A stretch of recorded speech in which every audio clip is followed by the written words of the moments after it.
너무 쉬웠어요. 근데 또 이런 얘기하면 또 좀 그렇잖아요. 우리 아이들은 어려웠다고 하는데. 근데 저는 객관적으로 쉬웠던 시험이에요. 왜냐면 저는 지금까지 모의고사들도 다 풀고 수능도 다 풀었는데 지금까지 풀었던 모의고사들 중에서 이번 모의고사가 제일 시간이 적게 걸렸어요.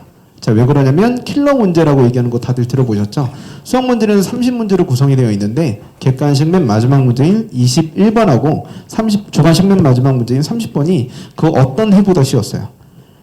바로 작년 6월달 21번, 30번하고 비교해 봤을 때 문제풀이에 소요되는 이제 문제풀이 양이 한 절반 이상 줄었다고 봐도 과언이 아닐 정도로 되게 쉬웠거든요. 그리고 그것뿐만 아니라 요새는 또 준킬러라는 말도 있는 거 아시죠?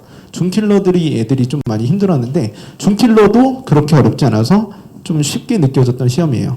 근데 문제는 뭐냐면 애들 등급 컷이 조금 낮게 나온 애들도 있거든요. 그래서 그런 애들은 어떤 것들이 문제고 앞으로 어떻게 해야 되는지에 대해서 간단하게만 한번 말씀드리도록 하겠습니다.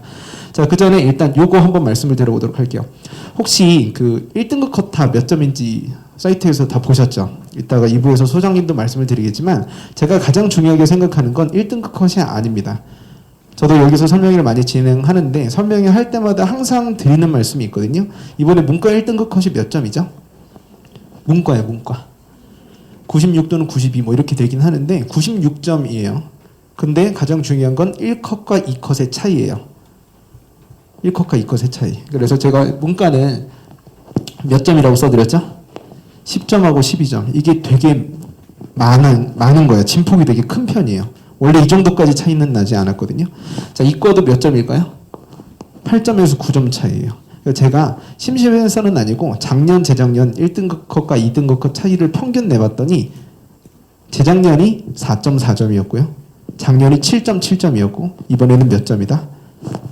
이과가 8.9점이 됩니다. 문과는 그것보다 조금 더 폭이 높은 편이고요.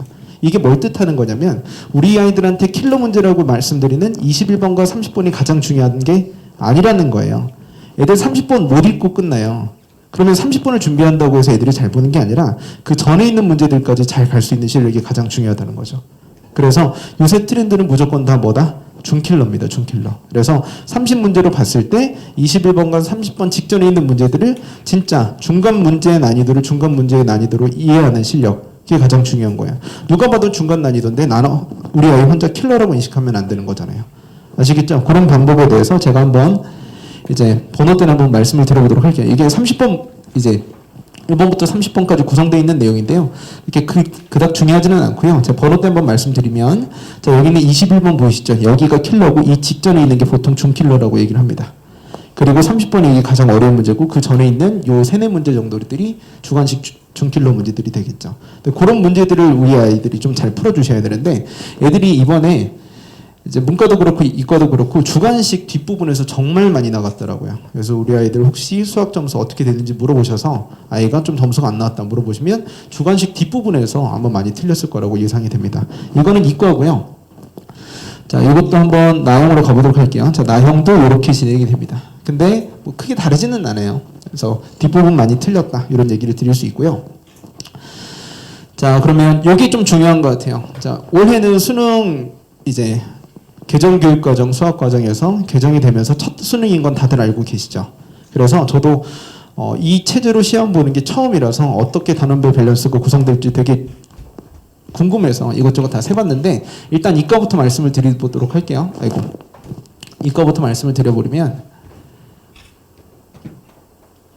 자, 수학 원이 12문제가 나왔고요. 미적분이 10문제 나왔고 확률과 통계가 총 8문제가 나왔습니다. 근데 이제 이과 학생들은 수학원이 전범이고 미적분하고 확률과 통계가 점진적으로 늘어나는 범위 있거든요. 그래서 만약에 수능까지 간다면 미적분이 조금 더 나오고 확률과 통계는 한두 문제 정도 좀 차이가 있을 것 같아요. 왜냐하면 작년, 재작년에 전부 다 8, 9문제밖에 안 나왔었기 때문에 수학원에 해당하는 문제들이 미적분으로 조금 더 무게중심이 이동할 확률이 높다. 그래서 앞으로는 이과 학생들은 무조건 미적분이 가장 중요하다. 이렇게 말씀을 드릴 수 있을 것 같습니다. 자, 왜 그러냐면 기하 벡터가 사라진 거 다들 알고 계시죠? 그래서 이과 학생들을 이제 실력을 가르는데 가장 중요한 과목이 바로 미적분이거든요. 근데 이번 미적분 시험 범위가 도함수의 활용이 출제되지가 않았어요. 그래서 미적분에서 가장 중요한 맨 뒷부분이 9월 달부터 출제가 되거든요. 근데 그게 포함이 되어 있지 않기 때문에 앞으로 이제 힘든 점들이 많이 예상된다는 거죠. 그래서 이과 학생들은 향후 2달, 게다가 우리 재학생들 학부모님들 좀 계실 텐데 재학생들이 이제 벌써 4주 후에 또 시험이거든요. 근데 그 시험 준비하고 여름방학 때까지 넘어가는 과정이 가장 중요하다. 저도 어제 이과 애들 해설 강의했는데 그렇게 얘기했어요. 무조건 앞으로 2달, 여름방학 끝나고 9월 모의고사 직전까지, 그때까지만 성적이 오를 것이다. 그 다음부터는 한두 문제 차이가 될 거니까 그때 할 수 있는 것, 모든 것들을 해라라고 얘기했었거든요. 그러니까 혹시 이과 학부모님들 계시면 앞으로 어차피 수학원은 다 배웠고 문제풀이 진행해주면 되고 확률과 통계는 큰 부담이 없기 때문에 기하 벡터가 빠진 이 시점에서 가장 중요한 것은 미적분이다. 그럼 문과도 한번 가볼게요. 문과는 수학원, 수학2가 제일 많이 나오고 확률과 통계가 점진적으로 늘어나는 과정이 있기 때문에 수원, 수2가 제일 많이 나왔습니다. 그리고 문과는 수원, 수2가 거의 대부분 이제 시험 범위 다 들어가 있기 때문에 이 시험 범위가 이제 수능 시험 범위하고 크게 다르지가 않아요. 거의 대부분이기 때문에 문과 학생들은 이번에 봤던 점수가 수능에도 그대로 적용될 확률이 상당히 높습니다. 확률과 통계에서 조금만 더 들어가면 되니까. 아시겠죠? 자, 그러면 그 다음 것도 한번 가볼게요. 가나요 공통특징. 킬러 문항이 아까도 말씀드렸죠. 그렇게 어렵지는 않았다. 대신 중킬러에서 한두 개 차이가 등급을 갈랐을 것이다. 자, 근데 제가 이제 특이한 게 킬러 문제는 몇 문제죠? 2문제인데 이번에 문과 1등급 컷이 몇 점이었을까요? 96점이죠. 그럼 둘 중에 하나는 어땠다는 얘기일까요? 맞췄다는 얘기인데 왜 그러냐면 이번에 21번이 기억니은 디귿 문제였고요. 그게 거의 대부분 정답이 5번이었거든요. 저도 애들한테 얘기해요. 항상 기억니은 디귿 문제는 정말 못 풀겠으면 5번으로 찍고 넘어가라라고 얘기했는데 그게 이번에 21번이었고 그게 정답이 5번이었어서 애들이 다 맞춘 거예요. 그래서 오답률을 보면 정답률이 50%가 넘어요, 이게. 근데 그 정도 문제는 아니거든요. 그 정도로 쉬운 문제가 아닌데 애들이 그냥 다 찍고 맞춰버린 애들이 많았다는 거죠. 아시겠죠? 그래서 그렇게만한 이제 믿을 만한 점수는 아닌 것 같고요. 그리고 이제 올해 3, 4월에 봤던 모의고사에서는 문이과 공통 문항이 이제 억지로 없앤 느낌이었는데 이번에 문이과 공통 문항이 다시 등장했다. 기억해 주시고 3번은 좀 중요한 것 같아요. 제가 오늘 학생들이 많이 올 줄 알고 좀 구체적으로 적어왔는데 자, 집에 가서도 한번 말씀을 드리면 좋을 것 같습니다. 확통 빈칸 추론 문항이 등장하지 않았다. 원래 한 3, 4년 됐거든요. 확통 빈칸 추론 문항이 제일 중요한 문항 중에 하나예요. 호흡도 길고 아이들 오답률도 상당히 높은 문제가 되는데 내년부터 또 수능 체제 바뀌는 거 알고 계시죠?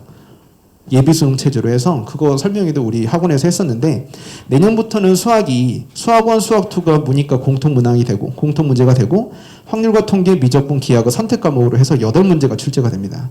근데 그게 중요한 게 뭐냐면 현재는 확률과 통계가 문이과 필수잖아요. 문과도 확통을 배우고 이과도 확통을 배우는데 내년부터는 확률과 통계가 필수가 아니라 선택으로 넘어간단 말이에요. 근데 선택 문제는 8문제밖에 못 내요. 그렇기 때문에 확률과 통계에서 빈칸 추론 문제를 내지 않고 예비 수능 문제를 평가원에서 발표를 했는데 거기에서 수1에서 냈더라고요. 그래서 이번에 문과에서는 빈칸 추론 문제가 아예 안 나왔고 이과에서도 빈칸 추론 문제를 확률과 통계가 아니라 다른 곳에서 냈거든요. 그래서 그거는 좀 유의 있게 좀 살펴봐야 될 것 같습니다. 그래서 2022 수능부터는 확률과 통계가 선택 과목으로 이동해서 빈칸 추론 문항이 수원, 수2에서 출제된다고 예고했습니다. 그런데 수능에서 또 어떻게 나올지 모르기 때문에 9월달하고 향후 모의고사에 좀 추이를 살펴보셔야 될 것 같다. 그리고 4번도 중요하죠. 올해 유난히 저도 풀고 조교들하고 선생님들하고 회의를 좀 하는데 공통적으로 제일 먼저 얘기했던 게 뭐냐면 이번에는 수능 특강 레벨 3에서 정말 많이 나왔어요. 원래 수학에서 레벨 3 문제가 거의 잘 연계되지가 않는데 이번에는 눈에 보이는 연계 문제가 상당히 많거든요. 그래서 우리 아이들 집에 가서 꼭 여쭤보세요. 수능 특강 다 풀었는지. 벌써 수능 완성이라는 연계 교재 나왔거든요. 그렇기 때문에 내신 준비한다 이것저것 하다가 수능 특강 안 푼 학생들이 있다면 꼭 수능 특강 다시 한번 풀게 시켜주시면 될 것 같습니다. 꽤 중요해요. 왜냐면 학교에서 안 한다고 해서 우리 아이도 안 하는 경우들이 상당히 많거든요. 자, 그러면 제가 수능 특강 레벨 3 나왔던 거 한번 보여드려 보도록 할게요. 자, 여기 레벨 3 확통에서 1번에 나왔던 문제인데 이제 보니까 공통적으로 오답률 제일 높았던 중킬러죠. 29번, 19번에 출제가 되었었고요. 얘들 정말 많이 틀렸을 겁니다. 근데 이거 한번 풀어봤으면 크게 어렵지 않게 갈 수 있었을 문제고요.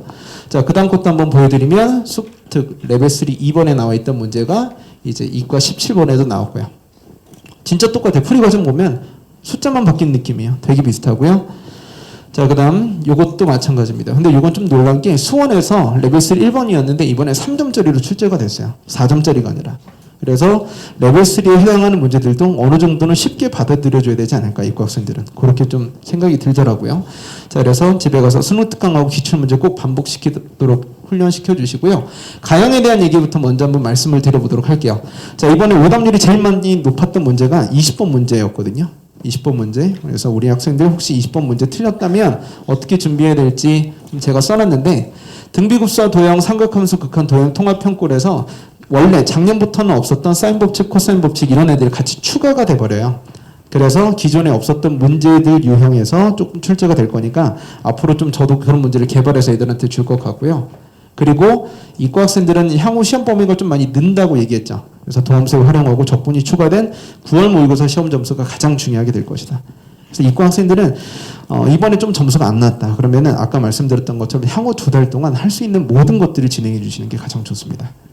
정말요. 그리고 이과도 어렵지 않았어요.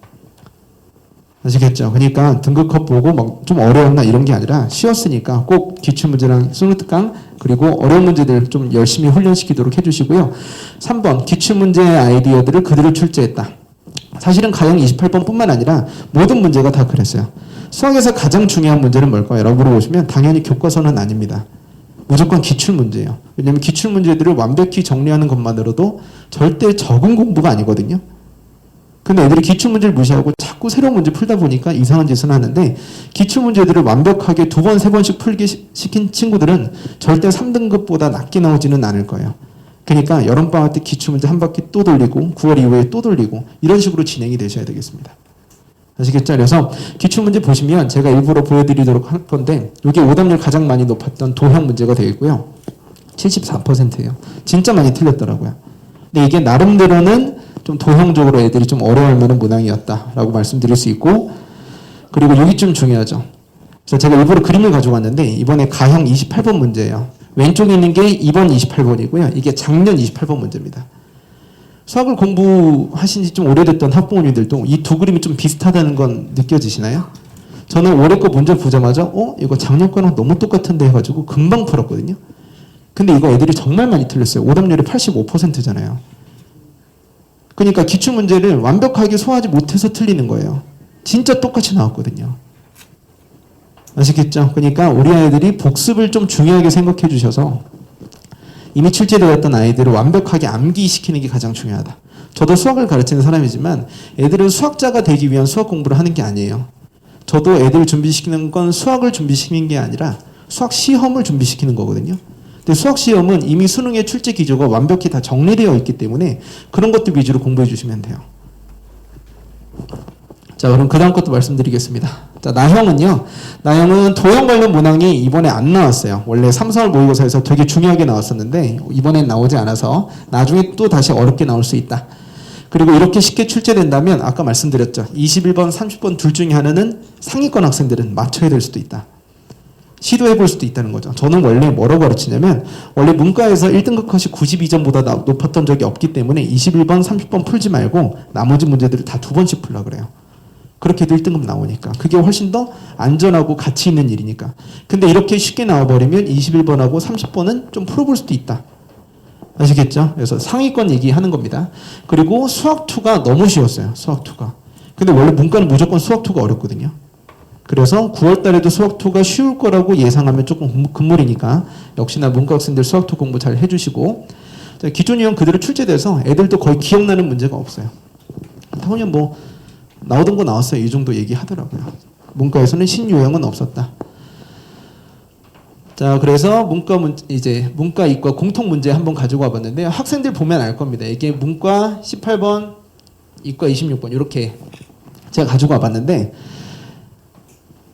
혹시나 시험지 볼 수 있으시면 수학으로 뭐 평가하라는 얘기가 아니라 한번 보시면 이게 풀이가 한 10줄 넘을 거예요. 애들 보시면. 근데 이거 2줄 만에 풀리는 거거든요. 제대로 공부만 한다면. 그러니까 제가 특이한 풀이를 가르쳐줬다 이런 얘기 하는 게 아니고요. 모든 수학 선생님들은 다 2-3줄 만에 풀어요. 근데 애들 풀어보면 전부 다 기출문제의 아이들은 싹 다 무시하고 이상한 공식 쓰다가 10줄 넘게 풀어 제낄 거란 말이에요. 아마 10명 중에 7, 8명은 다 그럴 겁니다. 그래서 기출문제의 아이들을 암기하지 못했던 학생들이 이상한, 좀 쉽게 얘기해서 뻘짓 같은 것들 많이 한다는 거죠. 그래서 시간을 많이 잡아먹어서 문제를 제대로 못 푼다. 제가 지금까지 설명드렸던 것 중에 가장 중요한 건 뭐냐면 기출문제 풀이의 아이디어를 그대로 암기시키라는 거예요. 무조건. 아시겠죠? 기출문제 풀었니라고 꼭 물어보시고 이번 여름방학 때 풀었다고 대답했던 애들도 꼭 다시 한번 풀게 시켜주셔야 됩니다. 자, 그러면 그 다음 것도 가보도록 할게요. 요거 비슷한 내용이니까 제가 안 하고요. 자, 원하는 등급이 나온 학생들은 자, 또 다시 풀어보셔야 돼요. 애매한 문제풀이는 없었는데 다시 확인해 보시고, 그리고 진짜 좀 잘 본 학생들은 이제 슬슬 21번, 30번도 도전해 볼 수 있지 않을까. 왜냐면 좀 이렇게 쉬어버리면. 그리고 중킬로 문제에서 다시는 실수하지 않도록 문제풀이를 계속 진행해 주셔야 된다. 아시겠죠? 그리고 이과든 문과든 가장 중요한 게 뭐냐면 애들한테 제가 제일 많이 듣는 얘기는 선생님 저 이번에 시험 끝나고 너무 짜증나가지고 좀 잘 못 봐서 집에 가서 다시 풀어봤더니 다 풀려요 이런 얘기 하더라고요. 근데 그건 제가 뭐 어떻게 해줄 수가 없어요. 그러니까 100분이거든요 수학시험이. 100분 안에 아이가 어떤 선택을 했고 어떤 문제풀이를 진행했었는지 꼭 복기해 주셔야 돼요. 마치 바둑을 하면 복기가 가장 중요한 것처럼 수학도 100분 안에 어떤 풀이 방법을 선택했는지 기억을 해두시는 게 되게 좋거든요. 우리 아이들이 수학자가 되기 위한 공부가 아니라고 말씀드렸던 것처럼 100분 안에 수학 문제풀이에 대한 방법들이 따다닥 머릿속에서 펼쳐지고 거기에서 선택을 해서 정답을 내주시는 훈련이 계속 진행이 돼야 된다. 그리고 이제 원하는 등급이 나오지 않은 학생들은 개념 확인 다시 한번 해주시고요. 그리고 계산 실수도 실력이다. 실수한 거는 뭐 딱히 제가 해줄 말은 없습니다. 그래서 우리 애들 그런 얘기 많이 하잖아요. 실수 많이 했는데 어떻게 해요 하면 사실은 계산도 나오는 것만 나오거든요. 문제풀이 부족이라고 얘기할 수밖에 없어요. 시간제면서 포노 훈련 많이 진행해 주시고요. 3점짜리 틀면 진짜 요새는 진짜 힘들어요. 대학 가기. 3점짜리 무조건 잘 맞추셔야 됩니다. 알겠죠? 저 이번 학생 중에 97점 있어요. 문과에. 다 맞추고 3점짜리 하나 틀린 거예요. 아시겠죠? 그런 일 아예 없도록 3점짜리 좀 잘 훈련시켜 주시고 이제 마지막 학습 포인트만 말씀드리고 제가 마무리 지어 보도록 할게요. 자, 이과가 더 중요합니다. 이과. 늘어나는 범위를 잊지 말자. 문과는 통계만 추가되면 되는데 이과는 도함수를 활용하고 적분하고 통계하고 같이 추가됩니다. 그래서 이 부분에서 어려운 문제가 제일 많이 나올 거예요. 9월 달에는. 그래서 이 부분 위주로 공부를 좀 많이 해주시고 어려웠던 문제들 말고 이제 쉬운 문제 틀리지 않고 호흡이 긴 확통 문제, 미적분 수학투 4점짜리 문제를 어렵게 훈련해 주도록 하시고 그 다음에 수능에 맞는 수학적 사고방식과 개념 완성을 준비해서 아까 그 등차수의 문제 기억나시죠? 그런 것처럼 이상한 짓 하지 않고 제대로 된 정답을 낼 수 있도록 꾸준히 문제풀이 계속 확인해 주시면 됩니다. 2줄짜리 문제풀이를 10줄짜리로 가면서 시간 잡아먹으면 안 된다는 말씀이에요. 아시겠죠? 그래서 제가 마지막으로 좀 정리드리고 싶은 그건 뭐냐면 수학은 수학답게 공부해야 되고 개정교육 과정이든 수학이 이제 수능이 개편이 되건 어차피 수학은 많이 한 사람이 잘할 수밖에 없습니다. 이과적으로 되게 뛰어난 몇몇 아이들 빼고는 수학은 하는 만큼 나와요. 그러니까 그리고 수학은 유일하게 4점짜리가 존재하는 과목이거든요. 알겠죠? 그러니까 적당히만 준비 잘 해주시면 충분히 전략 과목이 될 수 있습니다. 수학 문과도 수학 때문에 대학 갈 수 있고 이과는 당연히 수학이 필수가 되겠고요. 아시겠죠? 그래서 앞으로 9월달 모의고사 전까지 진짜 최선을 다해서 수학 공부 잘 시켜주시고 기출문제 완벽히 암기시킬 수 있을 때까지 공부시켜주시면 9월달은 좀 잘 볼 수 있지 않을까 이런 생각이 듭니다. 아시겠죠? 그럼 제가 준비한 내용은 여기까지 마치도록 하겠습니다. 감사합니다.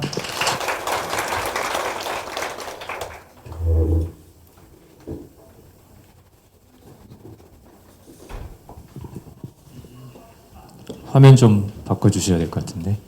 네. 넘기면 돼요? 네. 네, 안녕하세요. 강북청사학원에서 영어를 가르치고 있는 조정현입니다. 반갑습니다.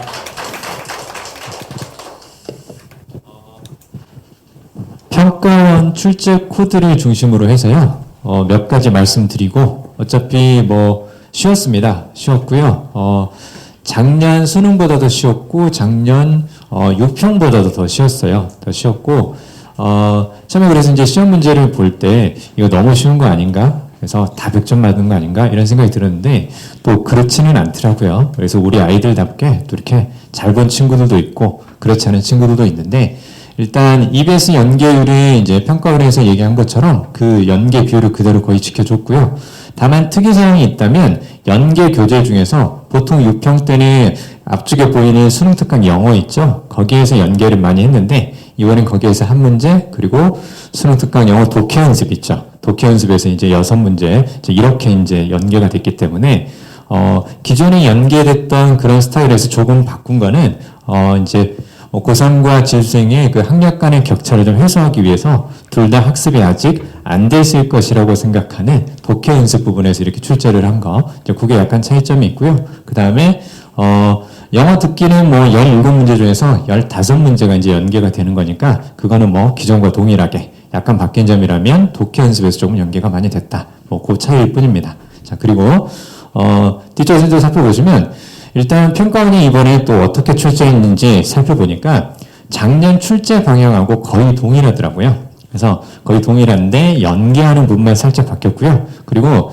평가원에서 이제 지문을 선정하고 문제를 이제 그 만들 때 사용 빈도가 높은 어휘를 사용한다 이렇게 얘기를 하거든요. 자, 여기에서 그 사용 빈도가 높은 어휘라는 건 뭐냐면 자주 나오는 어휘에 1번 뜻만 가지고 내는 것이 아니라 2번 뜻, 3번 뜻까지 같이 기억해야 된다. 그 뜻입니다. 그래서 기존에 이제 그 당연히 그 EBS 단어장도 있을 거고 그 다음에 수능 이제 기출문제 이제 어휘집도 있을 거잖아요. 그때 이제 단어를 살펴볼 때 앞으로 학습을 할 때는 이제 자주 쓰이는 단어들, 즉 알고 있는 단어들이 될 가능성이 크잖아요. 그런 단어들을 볼 때도 2번 뜻하고 3번 뜻까지 같이 보는 습관을 좀 들일 필요가 있다. 자, 그리고 뒤쪽에 보면 영어의 유창성뿐만 아니라 정확성도 강조하겠다. 여기서 이제 정확성이라는 말이 중요하거든요. 그러니까 대충 풀게 되면 틀릴 수 있을 것이다. 그리고 정확성이기 때문에 문법하고 어휘 문제, 이때 어휘 문제라는 건 말 그대로 단어를 많이 알아서 풀 수 있는 게 아니라 전체적인 문장과 문장 사이의 의미 연결을 통해서 문맥을 제대로 파악해 풀 수 있는 문제. 자, 이걸 내겠다. 이제 그 뜻이거든요. 자, 그리고 글의 단서를 이용해서 이제 의미를 이해하는 독해 능력을 측정한다. 말 그대로 지문 속에서 내가 정답에 대한 근거를 찾아낼 수 있는가. 그 능력을 키우는 게 필요하다. 이제 그 뜻이고. 그 다음에 그 밑에 나온 내용이 이제 비슷한 내용인데요. 글의 내용을 이해하고 이를 문장으로 요약하거나 문단을 구성할 수 있는 능력을 측정한다. 즉, 전체적인 글의 흐름을 이해하고, 그 다음에 주제를 파악하고, 그리고 문단을 구성할 수 있는 능력. 즉, 흐름, 이해, 구성, 요 세 단어로 이제 압축이 됩니다. 따라서 EBS 지문을 가지고 공부를 하거나 아니면 이제 기출문제를 가지고도 공부를 하잖아요. 단순한 답차식의 이제 공부는 그렇게 효과가 없다. 이제 그걸 말해주는 거죠. 그래서 전체적인 내용을 알고 푸는 연습. 그리고 EBS 연계교재도 어떻게 보는지, 즉 이 부분을 통해서 제대로 내용을 알고 공부하는 습관을 들일 필요가 있다는 얘기죠. 이제 그 얘기인데요. 자, 그러면 이제 뒤쪽에서 살펴보시면 실제로 이제 출제되었던 이제 문항들은요, 뭐 작년하고 동일합니다. 참고로 여기 맨 밑에 보면 그 5문항이잖아요. 13, 14, 15번까지 이렇게 듣기 이제 5문항까지 간접 말하기 형태로 이렇게 출제됐는데 뭐 작년하고 동일합니다. 동일하고요. 바뀐 게 있다면 원래 이제 듣기 문제에서 1번, 2번에 나왔던 문제의 순서를 뒤쪽에 11번, 12번으로 그렇게 좀 이렇게 이동시킨 거. 그것만 좀 있어요. 그러니까 아이들이 듣기 1번하고 2번은 짧은 데가 응답이다 보니까 이미 들을 준비가 되어 있는 학생들 같은 경우는 잘 맞추는데 나는 아직 더 들을 수 있는데 벌써 끝난 건가? 이렇게 해서 놓치는 친구들이 좀 있어요. 놓치는 친구들이 있어서 그래서 듣기나 1번이나 2번을 이렇게 틀리고 시작하는 친구들이 있었거든요. 근데 이제 이 문제가 이제 뒤쪽에 11번, 12번으로 가다 보니까 상대적으로 정답률이 좀 올라가요. 즉 원래 실수했던 듣기 문제를 이제 맞추고 가는 친구들이 이제 등장하기 시작했다는 얘기거든요. 그러면 나중에 이제 실제 수능을 봤을 때 이 패턴으로 그대로 이제 출제가 된다면 듣기 때문에 등급이 바뀌는 친구들의 숫자가 조금 줄어들 수도 있을 것 같아요. 그러니까 원래 기존에 나오던 실력대로 이렇게 실수하지 않고 점수를 받는 친구들도 생길 수 있지 않을까. 자, 아무튼 이동은 했지만 특별히 난이도의 조절이라든가 그 다음에 어떤 특별히 이제 생소한 문항이 이제 등장하지는 않았습니다. 그 다음에 독해를 이제 살펴보시면 독해도 동일합니다. 그래서 작년과 이제 동일한 패턴으로 동일한 문제들이 쭉 나왔고요. 뭐 특별히 바뀐 건 없습니다. 당연히 어려웠던 문제들은 당연히 뭐 31번부터 34번까지 나오는 논리적 관계 추론이라고 나오는 이제 빈칸 추론 있죠? 그 문제가 좀 어려웠는데 작년과의 또 차이점을 말씀을 드리면 보통 이제 빈칸 추론에서 33번하고 34번 이게 좀 어렵거든요. 그래서 이게 이제 보통 오답률 1위, 2위 이렇게 들어가고 걔네들이 이제 EBS 연계가 아니라 비연계 문제인데 이번엔 31번, 32번 EBS 연계 문제였는데 그게 독해 연습에서 출제되다 보니까 그러니까 학습이 안 된 친구들 같은 경우는 그 문제를 많이 틀렸다라는 거죠. 근데 또 중요한 건 뭐냐면 학습이 안 됐지만 상관없이 그 문제를 다 맞춘 친구들도 있어요. 그러니까 EBS 문제를 어떻게 몇 번 반복하느냐 이제 그게 중요한 게 아니라 아까 초반에 말씀드렸던 것처럼 흐름을 이해하고 구성을 파악하고 내용을 알고 푸는 그런 습관을 들이면 어차피 연계든 비연계든 상관없이 풀 수 있다라는 거죠. 그리고 또 한 가지 더 말씀드리고 싶은 건 뭐냐면 33번하고 34번이 그렇게 어려운 문제가 아닐 수 있다라는 거예요. 그렇죠? 뭐냐면 그 문제가 정말로 어려운 문제였다면 앞쪽의 문제가 연계든 비연계든 상관없이 뒤쪽에서 틀렸어야 되는데 오히려 풀어본 친구들은 맞췄다라는 거죠.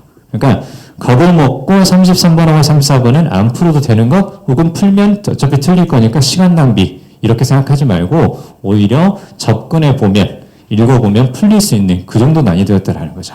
자, 그 다음에 또 몇 가지 더 말씀을 드리면요.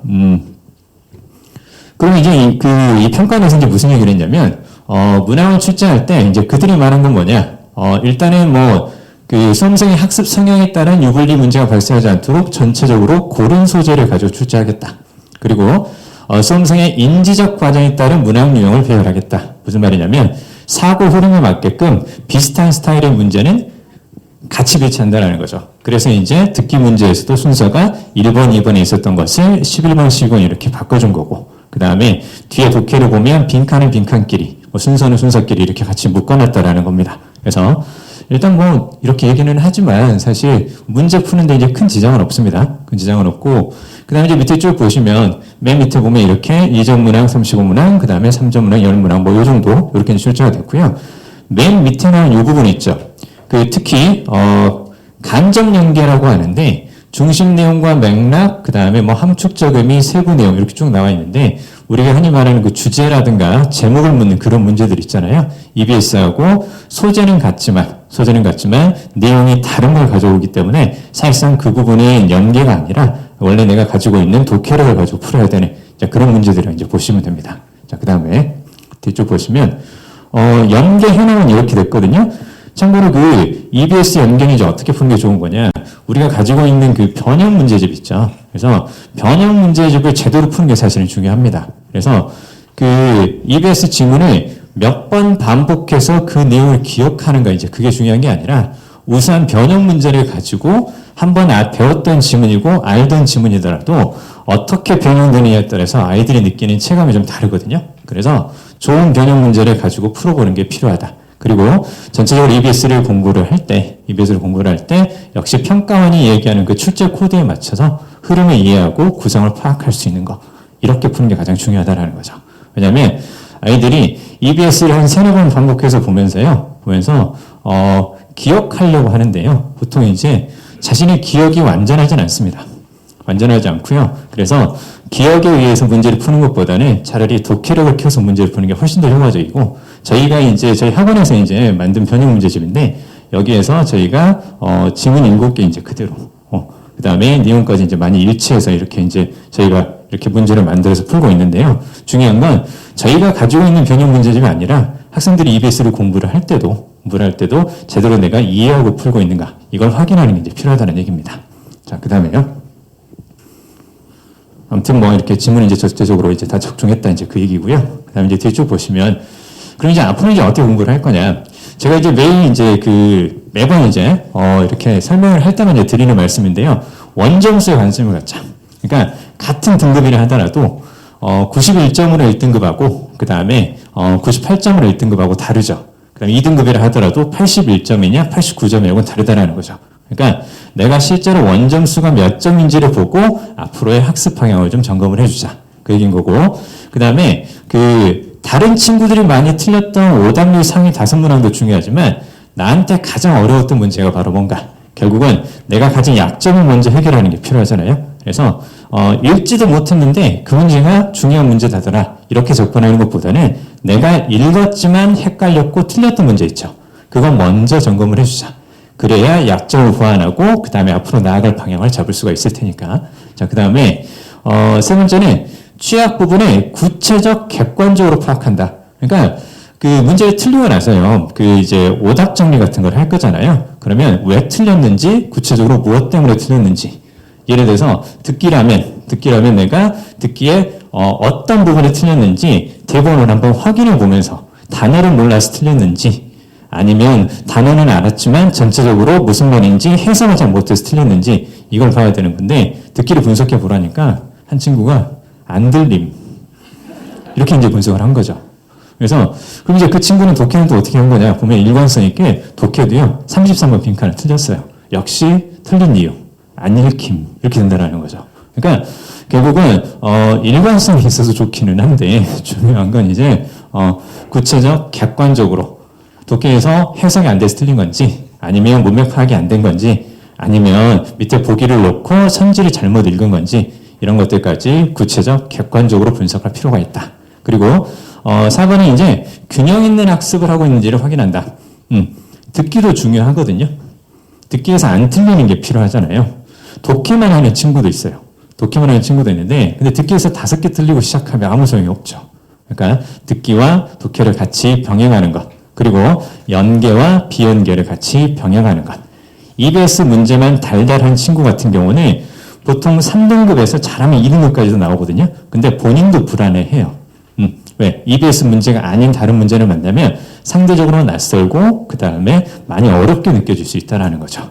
그래서 결국은 시험은 자신감 싸움이고 그 다음에 멘탈 싸움일 수도 있는데 강한 멘탈은 강한 준비와 고른 학습에서 나옵니다. 그래서 듣기도 같이 하시고 그 다음에 기출문제를 통해서 어려운 문제를 문장과 문장 사이의 흐름을 보면서 분석하는 습관을 좀 들이고 전체적으로 이런 말을 이 사람이 하려고 하는 거구나 라고 내용을 알고 푸는 것이 점수에 대한 기복을 줄일 수 있는 가장 좋은 방법입니다. 그리고 뒤에 보면 수능적 사고력과 독해력을 기른다는 건 결국은 평가원 코드에 맞춰서 공부를 하자 그 내용이거든요. 평가원 코드를 3가지로 압축하면 흐름, 이해, 구성입니다. 그래서 지문을 볼 때 단순한 답찾기식의 스킬은 중요하지 않고요. 전체적인 내용을 내가 알고 그 다음에 글의 구성까지 볼 수 있어야 순서별 문제라든가 그 다음에 문장삽입 문제를 풀 때 좀 더 자신 있게 풀 수 있겠죠. 단순히 EBS 연계를 통해서 몇 번 반복했던 지문이 나왔느냐 그렇지 않았냐가 중요한 게 아니라 어떤 지문을 만나도 어떤 소재의 어떤 난이도의 문제를 만나도 자신 있게 풀 수 있는 것. 그래서 혹시 시험장에서 한두 개 실수할 수 있잖아요. 그렇죠?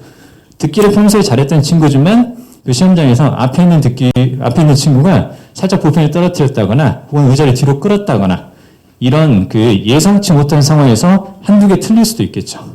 독해도 마찬가지입니다. 잘 풀어놓고 3번을 마킹하는 게 아니라 4번을 마킹하는 친구도 있어요. 그러니까 결국은 100점을 맞겠다는 각오로 공부를 하고 그리고 예상치 못한 상황에 접해도 즉 한두 개 틀린다 하더라도 원하는 등급에서 1등급에서 이렇게 머무를 수 있게끔 그게 이제 사실은 절대평가가 주는 가장 큰 장점이겠죠. 그렇죠? 그러니까 1등급 목표라면 다 맞는다는 생각으로 놓치지 않고 공부하는 게 가장 중요한 거겠죠. 그렇잖아요. 1등급 목표인데 90점을 목표로 이제 공부를 하게 되면 당연히 2등급이 나올 거고 그리고 2등급이 목표인데 80점 목표를 한다면 안정적인 3등급이 나올 수도 있겠죠.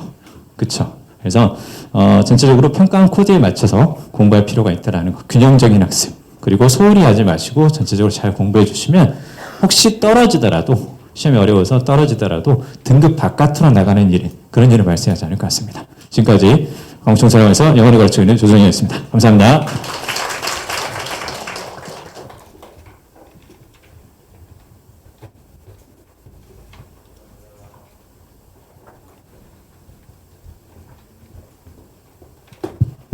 도움 되셨어요?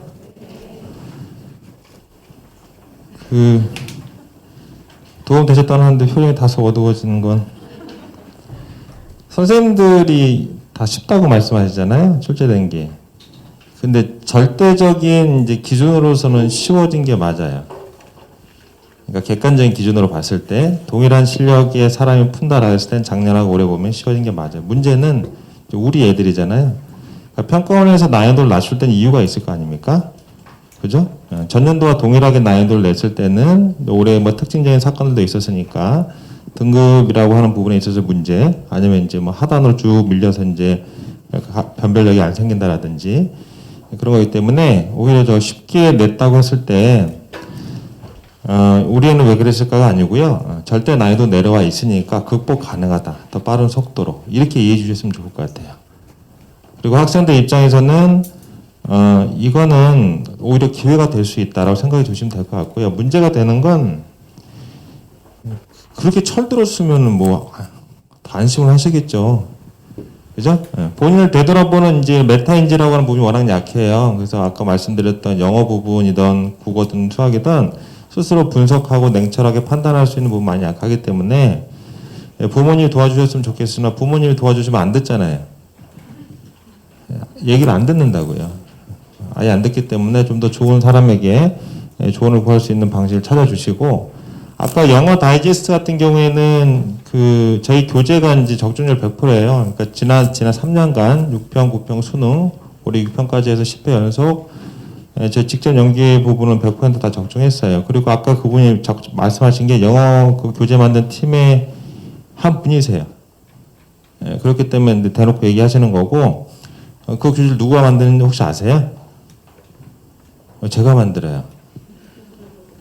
굉장히 많은 제작비가 들어가요. 시중 수십 개의 변형 문제집이 있을 거예요.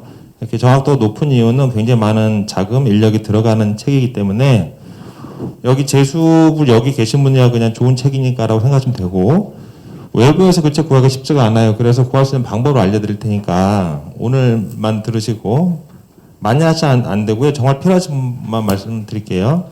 여기 재원생인 재수생이 있어요.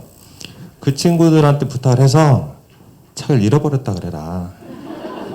잃어버린 책을 사야 되니까 그런 경우만 팔아요.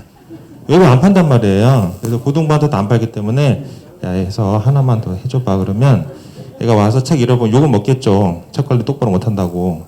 그렇지만 이렇게 하나 구해서 넌 내 진짜 아끼는 동생이니까 주는 거야 이렇게 해서 쓱 주시면 됩니다. 정말 필요하시면 그렇게라도 이제 주시면 좋고, 책이 워낙 구성이 잘 돼 있어서 또 좋은 책이고, 그 외에 많은 컨텐츠들이 있잖아요. 저희가 이제 수능 적중문항도 공개해서 안에 넣어드렸어요. 수능 48문항 작년에 적중했고 올해도 그 이상 적중하려고 노력하고 있습니다. 그러니까 좋은 컨텐츠 갖고 있는 학원이라고 생각하시면 될 것 같고, 마지막 마무리 부분은 이제 김병지 서장님 모시고 할 텐데, 아까 제가 처음 말씀드렸잖아요. 이분의 그 감정에 따라서 내용이 많이 바뀐다. 좋은 내용을 잘 전해 듣고 가는 시간이었으면 좋겠습니다. 이투스 평가연구소 교육평가연구소의 김병지 소장님 모시겠습니다. 네, 교육평가연구소장 김병지입니다. 네. 그 앞에 선생님들 제가 여러 지점을 가는데 앞에 선생님들 PT가 굉장히 깔끔했던 것 같아요. 전체적으로. 네, 그래서 내용 잘 기억을 하시고, 저는 이제 전반적인 흐름하고 그 앞으로 어떤 일들을 좀 더 해야 될 것인가 뭐 이런 거에 초점을 맞춰서 말씀을 드리도록 하겠습니다. 겹치는 부분도 있을 수도 있는데 똑같은 사안을 보는 시각이 좀 다를 수도 있으니까 뭐 그런 부분들은 감안해서 들으시면 될 것 같고요. 사실은 앞에가 더 중요해요. 지금은. 저는 지금 중요한 사람이 아니고 중요할 때가 있긴 있나? 나중에 원서 쓸 때 뭐 이럴 때 필요한 사람이지 뭐 지금 그런 게 필요한 게 아니니까 앞단이 훨씬 중요합니다. 앞에 그 세 분 선생님들이 하신 말씀들을 그래서 제가 국어 선생님 중간쯤 정도 들어와가지고 뒤에서 계속 들었는데 되게 진지하시더라고요. 그래서 내려오는 길이 굉장히 부담스러웠습니다. 이렇게 너무 몰입도가 높아가지고 잘해야 될 텐데 뭐 이런 생각을 했습니다. 접수 인원을 보시면 접수 인원하고 응시 인원은 많이 달라요. 접수 인원하고 응시 인원은 많이 다르고 접수를 하고 시험을 보지 않는 경우도 많이 있어요. 그래서 뭐 언론에서 충분히 들으셨겠지만 사실은 접수 인원이 전년도와 올해가 달라요. 올해가 적죠. 적으면 이 그래프가 이렇게 같이 끝나면 안 되잖아요. 같이 끝나면 안 되는데 제가 일부러 퍼센트로 비율로 표현을 했기 때문에 100% 비율로 표현을 했기 때문에 두 개 같은 겁니다. 근데 안에 있는 숫자는 보시면 재학생만 봐도 46만 2천에서 41만 6천으로 바뀌었으니까 많이 줄은 거죠. 그렇죠? 근데 그 옆에 이제 비율을 보시면 재학생이 85.5%고 졸업 재학생이 86.2%, 그러니까 2020학년도와 2021학년도를 비교하면 재학생의 비율이 증가했다. 뭐 이렇게 볼 수 있죠. 이걸 역으로 말하면 졸업생의 비율이 감소했다. 뭐 이렇게 볼 수 있을 겁니다. 저게 이제 표면적으로 보이는 부분이에요. 근데 아시는지 모르겠지만 6월 모의평가는 이 재학생들은 잘 모르시는데 학교에서 다 알아서 하니까 평가원에 접수하고 보는 거예요. 그러니까 접수를 먼저 해야 하고 그 접수한 인원에 맞게 시험지를 찍는 거기 때문에 접수를 언제 하냐면 4월에 해요. 올해 4월에 한창 이제 창궐 했었을 때이기 때문에 그러다 보니까 뭐 재학생들도 시험을 볼 수 있을까 뭐 이런 얘기도 되게 많았었고 그러니까 학교든 학원이든 졸업생을 받지를 않는 거예요. 접수 자체를 안 하는 거죠. 그래서 6월 모평을 보고 싶지만 못 본 친구들이 꽤 있어요. 그러니까 저게 이제 완전히 비율이 저렇다라고 보기 조금 어려운 면이 있을 것 같아요. 제가 생각할 때는. 그래서 9월 모평을 또 봐야 되겠지만 9월 모평은 아마 다음 달쯤에 접수를 하게 될 텐데 이런 형태가 있고 조금 중요해 보이는 거는 욕이랑 욕인데 수학의 접수 인원하고 이제 탐구의 접수 인원을 보면 이게 옅은 색이 수학 나거든요. 왼쪽에 있는 거에서 옅은 색이 수학 나인데 수학 나가 전년도 6평에는 62%였는데 올해 6평에 59.9%예요. 60% 정도 되는 거죠. 그러면 수학 나의 비율이 준 거죠. 전체 수학 수험생 중에 수학 나의 비율이 준 거예요. 그러니까 이거 다르게 말씀드리면 전체 수험생이 줄었으니까 수학계 수험생도 줄었겠죠. 근데 수학 가가 준 것보다는 수학 나가 더 많이 줄었다. 그럼 이걸 바꿔 말하면 인문계 수험생보다 자연계 수험생보다 인문계 수험생이 더 많이 줄었다. 뭐 이렇게 해석을 할 수 있는 거죠. 근데 사탐을 보면 역시 연한계 사탐인데 사탐을 보면 54.8%에서 55%가 됐으니까 저게 원래는 54.99%여서 이제 55%라고 저렇게 나온 건데 거의 변화가 없는 거라고 볼 수 있죠. 그러니까 이거는 역으로 말하면 과탐 수험생 중에 나형을 응시하는 아이들의 숫자가 줄었다. 뭔지 이해되세요? 예, 우리 집 애들은 다 가형 과탐해서 모르시죠? 예, 나형 과탐하는 애들 되게 많아요, 대한민국에. 그러니까 여기 보시면 지금 과탐이 21만 명인데 수학과는 19만 2천 명이잖아요. 작년에도 23만 8천 명이 과탐인데 실제로 수학과는 20만 4천 명이니까 그럼 3만 명 정도가 과탐을 하면서도 수학은 뭘 한다는 거예요? 나형을 하는 애들이 있다는 거죠. 그러니까 그런 구조여서 사과탐이 거의 비슷한 비율을 가지고 있는데 수학의 가나형의 비율이 좀 차이가 난다는 거는 올해 6월 달에는 가형으로 유지를 하는 과탐 애들이 좀 전년도보다 많다. 그거는 당연히 예견되는 일이죠. 왜냐하면 가형과 나형의 공통 범위가 두 개니까. 가형과 나형의 공통 과목이 두 과목이잖아요. 그러니까 가형과 나형이 넘나들기가 좀 쉽기 때문에 이후에 결정을 해도 된다는 생각도 있고 또 한편으로는 이제 가형의 상대적인 난이도가 조금 떨어졌다라고 생각하기 때문에 애들이 그냥 덤비는 상황이 될 수 있는 그런 상황이기 때문에 지금 현재는 그래서 수학 가형의 증가폭이라기보다는 비율상의 증가가 수학 가형의 비율상의 증가가 수학 가형 점수를 조금 더 안정화시킬 것이냐 어쩔 것이냐는 좀 더 봐야 되는 문제일 것이다. 근데 어쨌거나 전년도는 뭐가 굉장히 큰 변화였냐면 사탐이 요만큼 줄었으면 과탐은 요만큼 줄었던 해거든요. 전년도가. 그러니까 사회탐구의 감소폭보다 과학탐구의 감소폭이 훨씬 높았던 시기예요. 전년도가. 근데 올해는 그냥 엇비슷하게 줄었다라는 거. 이제 그런 부분을 하나 생각해 볼 필요가 있고 3주 정도 뒤에 성적표를 받으실 텐데 성적표 받으실 때 가능하면 확인을 한번 해보셨으면 좋겠는 거는 이게 너무 많은 걸 알고 계시면 걱정도 많고 그렇잖아요. 예, 그래서 많은 걸 꼭 알려드려야 되냐는 회의가 들긴 하는데 이거는 꼭 한 번쯤은 해보실 필요가 있는 거라서 그 과목별 응시 인원이 나와요. 성적표 나오는 날에 보면 그러니까 아이들 성적표에는 있기는 한데 그 이제 다른 과목과 어떤지 전년도 어떤지 이런 건 모르잖아요. 그러니까 그리고 우리 애가 응시한 과목만 알 수 있긴 한데 그때는.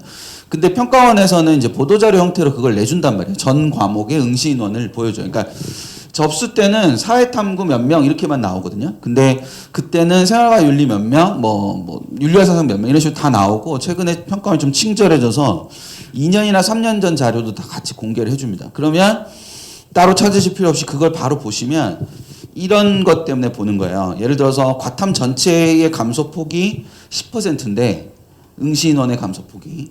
화원의 감소폭이 13%다. 그러면 이거는 감소폭이 다른 과탐의 과목보다 훨씬 뭐한 거예요? 큰 거죠. 근데 우리 애가 화원을 하고 있다. 그럼 화원의 학습량 자체가 뭐 해야 됩니까? 높아져야 되는 겁니다. 왜냐하면 등급 따위 그만큼 뭐해지는 거니까. 어려워지는 거니까. 아니, 그때 화원을 바꾸시면 안 되고, 화원 그냥 하시는데, 화원의 학습량 자체를 뭐 할 필요가 있다. 늘릴 필요가 있다. 그런 측면에서, 반드시 학습, 응시 인원을 한번 다운받아서 보시면 좋지 않을까라는 생각이 듭니다. 그래서 그거 하나 생각을 해 두시고, 두 번째는 이제, 최근 4번의 시험 동안에 등급컷과 표준 점수의 차이를 보고 계십니다. 그래서 이게 좀 보시기 불편하실 것 같아가지고 제가 음영을 넣어놨는데 더 헷갈리시나 봐요. 이게 보통 뭐 1등급, 2등급 이렇게 막 옆으로 이렇게 쭉 벌어져 있어가지고 저걸 찾기가 어려워서 제가 일부러 음영을 넣어놨는데 하나만 잠깐만 주목해서 보시면 국어 3등급의 표준 점수라는 걸 한번 보시면 국어 3등급의 표준 점수는 4번 있을 거예요. 왜냐하면 저게 최근에 4번 시험이니까. 작년 6평, 작년 9평, 그 다음 작년 수능, 그 다음 올해 6평. 그러면 최근에 4번의 시험에 국어 3등급의 표준 점수를 잘 보시면 국어 3등급의 표준 점수는 3번 연속으로 117이다가 올해 118이죠. 그쵸? 예. 근데 만점의 표준 점수는 144, 139, 140, 141에서 한 해도 한순간도 같지 않아요. 근데 3등급 표준 점수는 다 117 언저리에서 다 놀잖아요. 그쵸? 근데 수가의 3등급 표준 점수도 보시면 수가의 3등급 표준 점수도 찾으셨나요? 예. 116과 117과 118이 왔다 갔다 하죠. 그리고 진짜 독특한 우리 수나 집단, 수나 집단의 3등급 표준 점수도 117, 118, 119 여기서 놀잖아요. 그죠? 그러니까 표준 점수의 핵심은 3등급 표준 점수가 거의 고정적이라는 거예요. 원래 표준 점수는 100으로부터 출발하는 거기 때문에 100으로부터 오른쪽으로 가든 왼쪽으로 가든 그래서 뭐 왼쪽으로 가면 마이너스고 오른쪽으로 가면 플러스라고 만약에 가정을 하면 뭐 101이든 99든 이런 식으로 막 움직이는 거라서 5등급 정가운데가 100이거든요. 그 100이 뭐냐면 평균값이기 때문에 5등급 정가운데가 100이어서 여기서부터 움직임은 되게 좁게 나타납니다. 그러니까 3등급까지는 다 같은데 문제는 그 다음부터는 평균이 어떠냐에 따라서 이 크기가 커지기도 하고 작아지기도 하고 한다는 거를 의미하는 거예요. 저게. 그래서 일단은 그걸 하나 기억하셔야 되고 두 번째 조금 쉬운 거 이거는 이제 제 욕심에서 말씀드린 거고 진짜 기억하셔야 되는 건 자 예를 들면 여기가 올해 6평인데요. 예. 국어에서 올해 6평과 1컷이 가장 유사한 시기는 언제냐면 전년도 수능입니다. 둘 다 1컷이 91이죠. 뭐 무슨 얘기인지 아시겠죠? 예. 근데 수가에서 가장 유사한 걸 찾으면 그나마 언제냐? 전년도 6월입니다. 전년도 6월은 89였고 올해는 88이니까 좀 비슷하죠. 그리고 수나는 유사한 사례를 찾을 수가 없죠. 최근 몇 년 동안 찾을 수가 없습니다. 그래서 그래도 2컷이 제일 가까운 거나 뭐 3컷이 제일 가까운 쪽으로 가면 그건 언제냐면 전년도 9월입니다. 여기가 그나마 높으니까. 무슨 말인지 이해되셨어요? 예, 그러면 전 뭘 보고 싶었던 거냐면 얘랑 얘가 91로 똑같잖아요, 지금. 그러면 2등급도 똑같이 올라가고 3등급도 똑같이 올라가고 4등급 똑같이 올라가야 되잖아요. 예, 그래서 여기서 이걸 빼보고 여기서 이걸 빼보고 여기서 이걸 빼본 거예요. 등급컷 기준에서. 그러면 이런 수치가 나오거든요. 그러니까 이게 무슨 말이냐면 국어의 1등급 컷은 똑같은데 이 두 개 기준으로 잡았을 때 2등급은 2점이 깎이고 3등급도 2점이 깎이는데 4등급으로 내려오면 3점이 깎이고 5등급으로 가면 5점이 깎인다는 거야. 무슨 말인지 이해되세요? 그러면 수가도 1점이 깎여 있는 상태면 이 1점이 깎여 있는 상태가 계속 유지가 돼야 되는데 내려갈수록 점점 더 격차가 뭐해진다는 거죠. 벌어진다는 거예요. 수나는 8점을 높게 시작했는데 2등급 컷으로 갔더니 4점밖에 안 높고 3등급 컷으로 가니까 1점밖에 안 높고 오히려 4등급, 5등급 컷으로 가면 뒤집어진다는 거죠. 그러니까 저게 뭘 말하는 거냐면 하위 등급으로 내려가면 내려갈수록 격차가 점점 더 멀어진다는 거예요. 벌어진다는 걸 의미하는 거예요. 저게 되게 중요한 의미를 갖는 시험이라는 거죠. 지금 현재 상황에서. 그러니까 학습 격차가 생겼다. 뭐 재학생과 재수생의 학력 격차가 생겼다. 그게 아니고 하는 놈하고 안 하는 놈의 차이가 굉장히 벌어져 있는 거다. 그러니까 저걸 다르게 말하면 굉장히 견고한 상위층이 존재하는데 그 상위층을 내려오는 부분에서 간극은 점점 넓어지고 있다는 걸 의미하는 겁니다. 그러니까 저거를 인지를 하는 상태에서 저걸 굉장히 잘 활용하는 게 되게 중요합니다. 무슨 얘기냐면 견고한 상위층이 존재한다는 거는 이렇게 상위층이 탄탄한데 그 아래로부터 이게 벌어진다는 얘기는 뭘 의미하는 거냐면 드문드문 애들이 존재한다는 거야. 드문드문 존재하면 그만큼 삐집고 들어갈 틈도 뭐한 겁니까? 많은 거잖아요. 그러니까 이게 기본적으로 이런 현상에서 우리 애가 어디 위치에 있느냐도 되게 중요하지만 기본적으로는 저 위에서 비집고 들어갈 틈이 훨씬 더 많이 존재한다는 걸 생각하는 게 굉장히 중요하다는 거죠. 그래서 저것들을 비교를 해봤을 때 뒤쪽으로 내려갈수록 그 격차가 벌어지는, 그러니까 순화가 굉장히 극적으로 보여주는 거거든요. 수학 나가 8점 높게 시작했는데 5점 낮게 지금 마무리를 하는 저 자체가 굉장히, 근데 저게 순화만의 현상이 아니라 국어나 수가도 다 저런 현상을 보인다는 건 평가원이 나름 고심을 많이 한 거로 볼 수 있습니다. 그러니까 이게 아까 수학생님이 잠깐 말씀하셨는데 1등급에서 2등급의 원점수 격차가 12점이 난다. 라는 게 보통적인, 뭐 이게 통상적인 의미는 아니다. 통상적인 의미가 아니거든요. 그러니까 저희가 저런 등급 컷을 볼 때 1등급 컷이 얼마면 2등급은 이때까지의 수능 역사상 2등급은 주로 몇 점, 3등급 몇 점, 4등급 몇 점 이런 식으로 하는 틀이 있는데 그 틀을 이번 시험은 하나도 적용할 수가 없었어요. 나중에 3등급 컷, 그러니까 탐구 과목의 3등급 컷들을 잘 보시면 탐구 과목의 3등급 컷들이 예년보다 높은 과목이 단 한 과목도 없습니다. 그러니까 1, 2등급은 비슷한 선인데 3등급의 등급 컷들은 전부 다 전년도나 전전년도나 그 전에보다 무조건 다 뭐에 있다는 거죠. 다 떨어져 있다는 게 아이들의 학습의 어떤 전반적인 양 자체가 굉장히 하락해 있다는 것을 보여주는 거라서, 그러면 여기에 위치해서 여기로 올라가기가 훨씬 더 어떤 의미에서는 쉬워질 수 있는 거고, 그거를 잘 활용하는 것이 지금의 상황에서는 굉장히 중요한 포인트라는 생각을 하실 필요가 있습니다.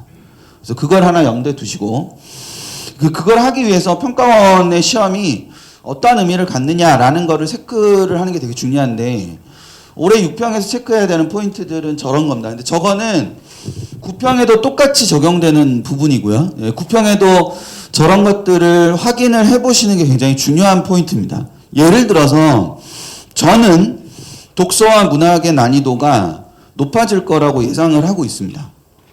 물론 저는 수업하는 사람도 아니고 그렇지만 독서와 문학의 난이도가 높아질 수 있다고 생각하는 근거는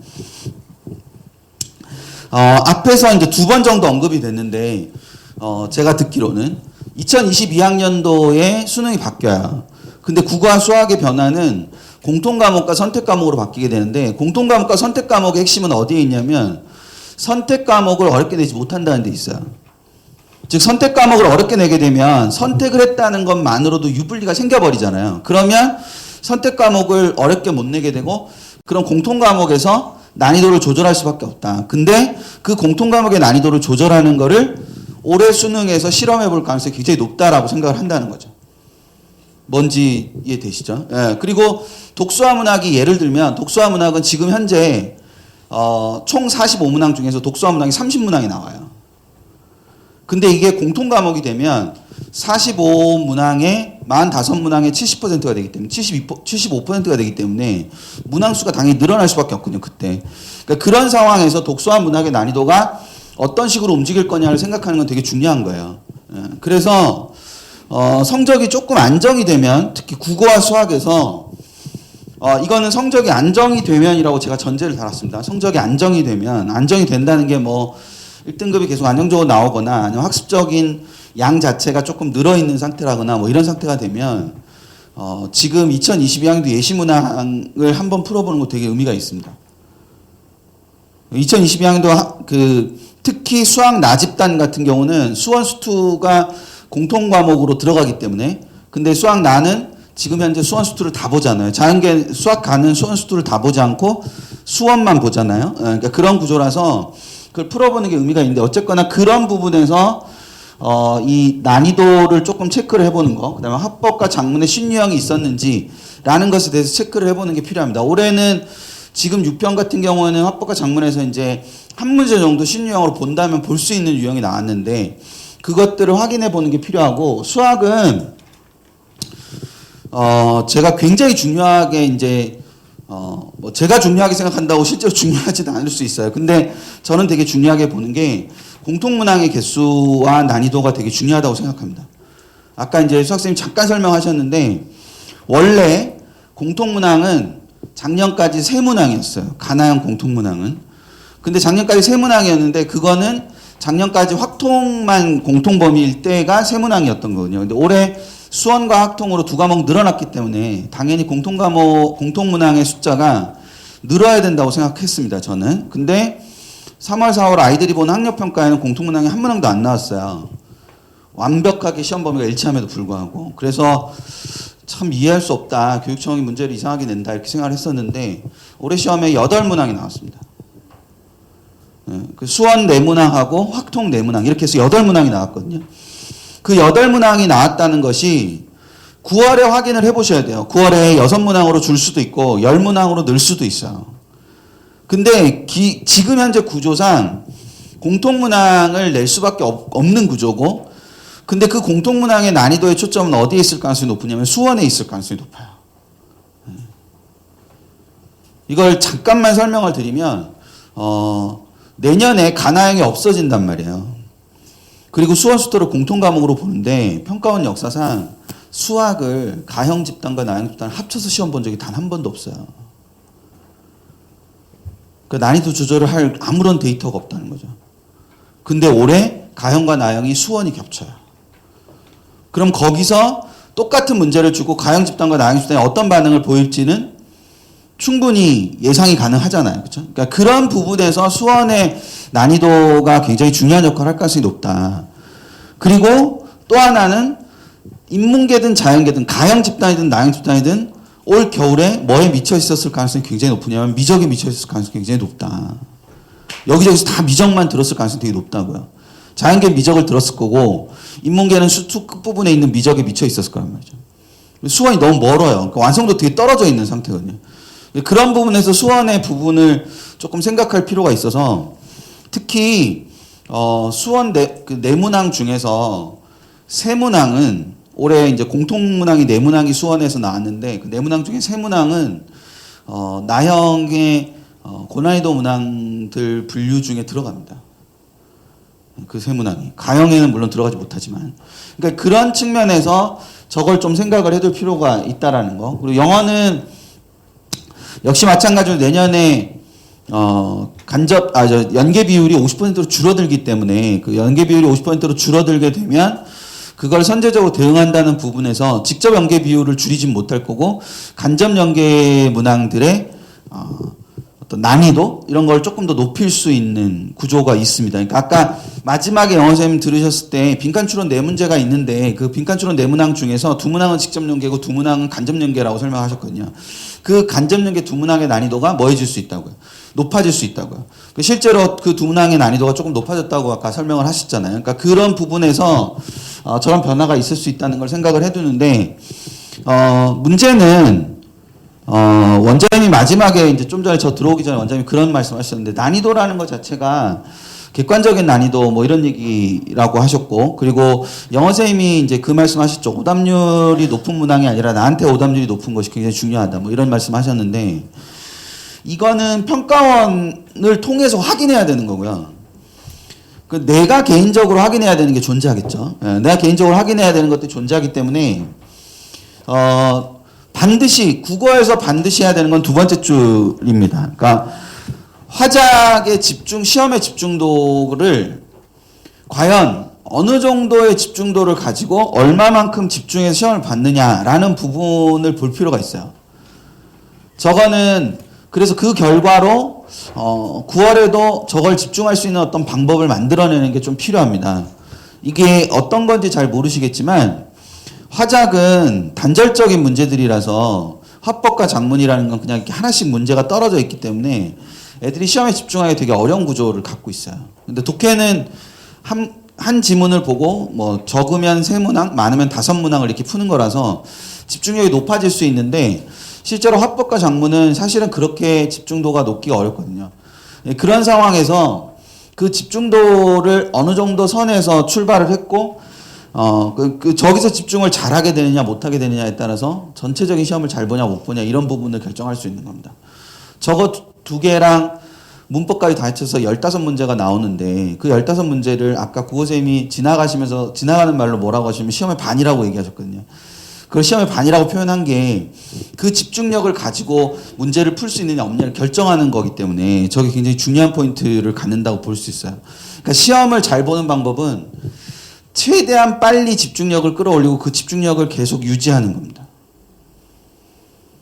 근데 보통의 아이들은 집중력을 이렇게 끌어올리다가 이렇게 정점에 달할 때쯤 종이 쳐요. 그래서 늘 자기 실력과 점수 시험을 못 보죠. 그러니까 그거를 집중력을 끌어올리는 방법을 갖고 있어야 된다고요. 저걸 역으로 강제적으로 16번부터 국어를 푸는 애들도 있어요. 예를 들면. 그러니까 16번부터 풀면 독해부터 푸는 거니까 그럼 집중력을 갖고 계속 올려놓은 상태에서 계속 지속적으로 하다가 마지막에 그 고조된 집중력으로 화작문 15문항을 푸는 거죠. 그러니까 그렇게 푸는 경우도 있어요. 그러니까 그런 방법을 바꾸시라는 게 아니라 아이가 그런 방법을 갖고 있는 게 되게 중요한 거라는 거죠. 그리고 수학은 아까 말씀드린 것처럼 수학원의 완성도를 생각하는 게 필요한데 수학원의 완성도를 좀 점검을 하시고 아이랑 얘기를 나누신 다음에 수학원의 완성도를 어느 정도까지 높일 수 있느냐라는 부분을 좀 가져오는 게 필요하고 또 하나는 아주 전통적으로 한 4년 전 정도까지 전통적으로 27대 3의 구조를 가졌습니다. 수학은. 그래서 27문제를 푸는 시간과 남은 3문제를 푸는 시간을 정해놓고 풀었어야 상위권이라고 말할 수 있어요. 특히 저 27문항을 50분 안에 푼다고 해서 그 50분 안에 풀고 남은 3문항을 50분 안에 푼다고 해서 저희가 이제 책도 5027이라는 책을 저희 회사에서 내거든요. 5027이 이 27문항을 50분 안에 푼다 이렇게 해서 5027이에요. 근데 최근의 경향은 27대 3의 구조가 아니죠. 24대 3대 3의 구조거든요. 그러니까 24대 3대 3의 구조라는 건 24문항이 있고 3개의 중킬러 문항이 있고 3개의 킬러 문항이 존재하는 그런 구조를 갖는 겁니다. 그러면 그 24대 3대 3의 구조를 갖고 있을 때 물론 이번 시험은 24대 5대 1의 구조를 갖고 있다고 보시는 분들도 계세요.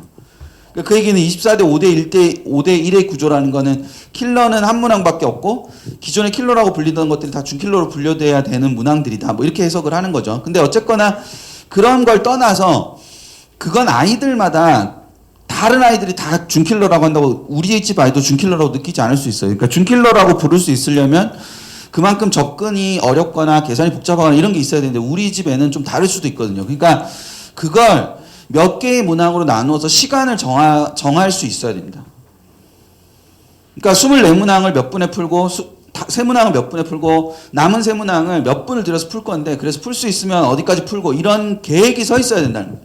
그러니까 무작정 푸는 게 아니라. 그래서 이 부분에 대한 것들을 생각을 해두는 게 필요하고요. 이제 9월에 보통은 설명을 잘 하지 않기 때문에 제가 미리 말씀드리면 수학은 몇 개를 틀릴지가 정해져야 됩니다. 9월 이후 수학은. 그러니까 9월 이후 수학은 몇 개를 틀릴지가 정해져야 되고 그 몇 개를 틀린다면 어디서 틀릴지가 정해지고 그 어디서 틀릴지를 정한다는 의미는 나머지를 맞춘다는 의미잖아요. 그러면 그 나머지 부분에 대한 학습량 자체가 굉장히 집중이 돼 있어야 되는 부분이 생기는 겁니다. 9월 이후에 가면. 그렇기 때문에 지금 학습을 하는 과정에서 이거를 가져가는 그걸 만들어가는 게 필요하고요. 영어는 실험성이 굉장히 강한 시험이 될 거고요. 앞으로 9월도. 그러니까 영어는 답이 정해져 있어요. 무조건 평가원이 도달하고 싶은 지점은 7에서 8%입니다. 1등급 비율이. 그러니까 이게 작년에 7.43%고 작년 수능이 재작년 수능이 5.07%고 그다음에 그 3년 전 수능이 그 절대평가 첫 해죠. 11%대였어요. 그러니까 이게 뭐냐면은 8%그 7% 밑으로 떨어지잖아요. 그래서 5%대가 나오잖아요. 그러면 상대평가를 그냥 하지? 뭐 이런 얘기가 나온단 말이에요. 절대평가를 왜 한 거야? 이런 얘기가 나온다고요. 근데 저게 1등급 비율이 10% 가까이 나오게 되잖아요. 그러면 영어 시험은 왜 보니? 이렇게 얘기를 한다고요. 그래서 평가원에 도달해야 되는 지점은 무조건 7에서 8%입니다.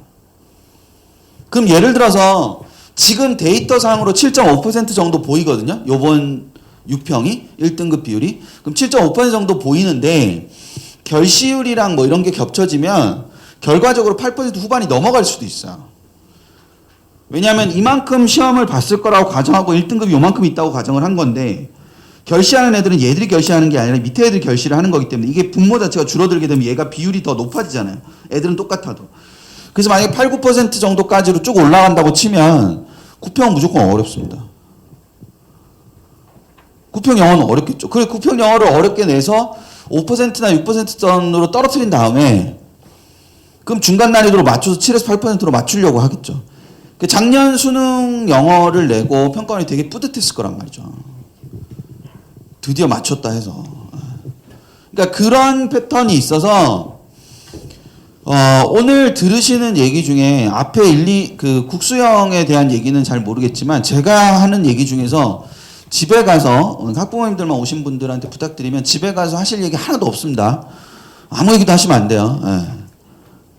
아까 구호선생님 그런 얘기 하셨잖아요. 애들이 열심히 공부한다고 하는 거 안 믿는다. 그건 그냥 감정이라서. 오늘 집에 가서 전달하시면 감정만 전달이 돼요. 이렇게 해야 된대.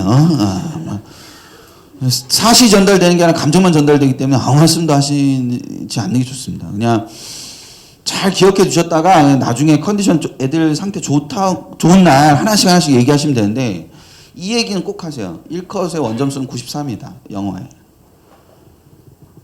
그러니까 영어 1컷의 원점수는 93입니다. 그러니까 이게 90이 아니고 93이 1컷이기 때문에 모의고사 때 93을 넘기지 못하게 되면 수능 가서 89점 2등급을 받는 겁니다. 그럼 또 애가 얘기하겠죠. 엄마 나는 수시로 갈 거라서 최저 맞추면 되니까 2등급만 맞추면 돼. 이렇게 얘기할 거 아니에요. 그러면 정색하고 얘기하세요. 그래 85 이렇게. 2등급은 영어 성적이 조금 더 불안하기 때문에 문제 여유를 더 둬야 돼요. 그러니까 1등급은 93이고 2등급은 85입니다. 그러니까 그게 1, 2컷이라는 거를 명확하게 규정하고 있는 게 되게 중요하거든요. 그래서 그 부분을 생각하시고 전체적인 틀에서 가시면 되고 탐구는 이게 가장 해석이 어려운 부분인데 이게 수학이랑 똑같은 건데 수학을 예로 들면 6월 수학을 저희가 그 애들을 판단할 때 6월 수학을 취급도 안 하거든요. 6월 모의평가 수학 점수를 애들을 판단할 때 취급도 안 한다고요. 그 이유는 왜 그러냐면 6월 모평의 수학은 전범위가 아닙니다. 그러니까 6월 모평의 수학은 왜곡 현상이 굉장히 심하거든요. 그러니까 작년까지의 수학과는 기백이 빠져 있었기 때문에 6월에 몇 등급을 받았다는 건 아무 의미가 없어요. 기백이 들어갔을 때 뭔가를 볼 수 있으니까. 그러니까 근데 올해도 지금 확통 같은 경우 전범위가 아니었단 말이죠. 그러면 그 좁은 범위 안에서 결과적으로 아이가 학습대에서 점수가 잘 나올 수 있는 거잖아요. 이게 범위가 확대되면 점수가 안 나올 수 있는 거잖아요. 그렇죠? 탐구도 똑같은 거예요. 탐구는 전범위이긴 한데 2과목을 제외하고는 전범위거든요. 그러니까 사탐 전과목이랑 과탐의 원과목들은 다 전범위이긴 한데 문제는 애들이 특히 재학생들은 공부가 안 된 친구들이 되게 많단 말이죠. 그래서 뭘 점검하셔야 되냐면 학습한 부분의 완성도를 점검하시는 게 제일 중요합니다. 모평에서 가장 중요하게 해야 되는 건 그러니까 몇 등급을 받았고 몇 점을 받았고 이게 아니고 네가 공부한 부분에 있어서의 정답률이 어떻게 되는지를 확인하는 게 되게 중요하다는 거죠.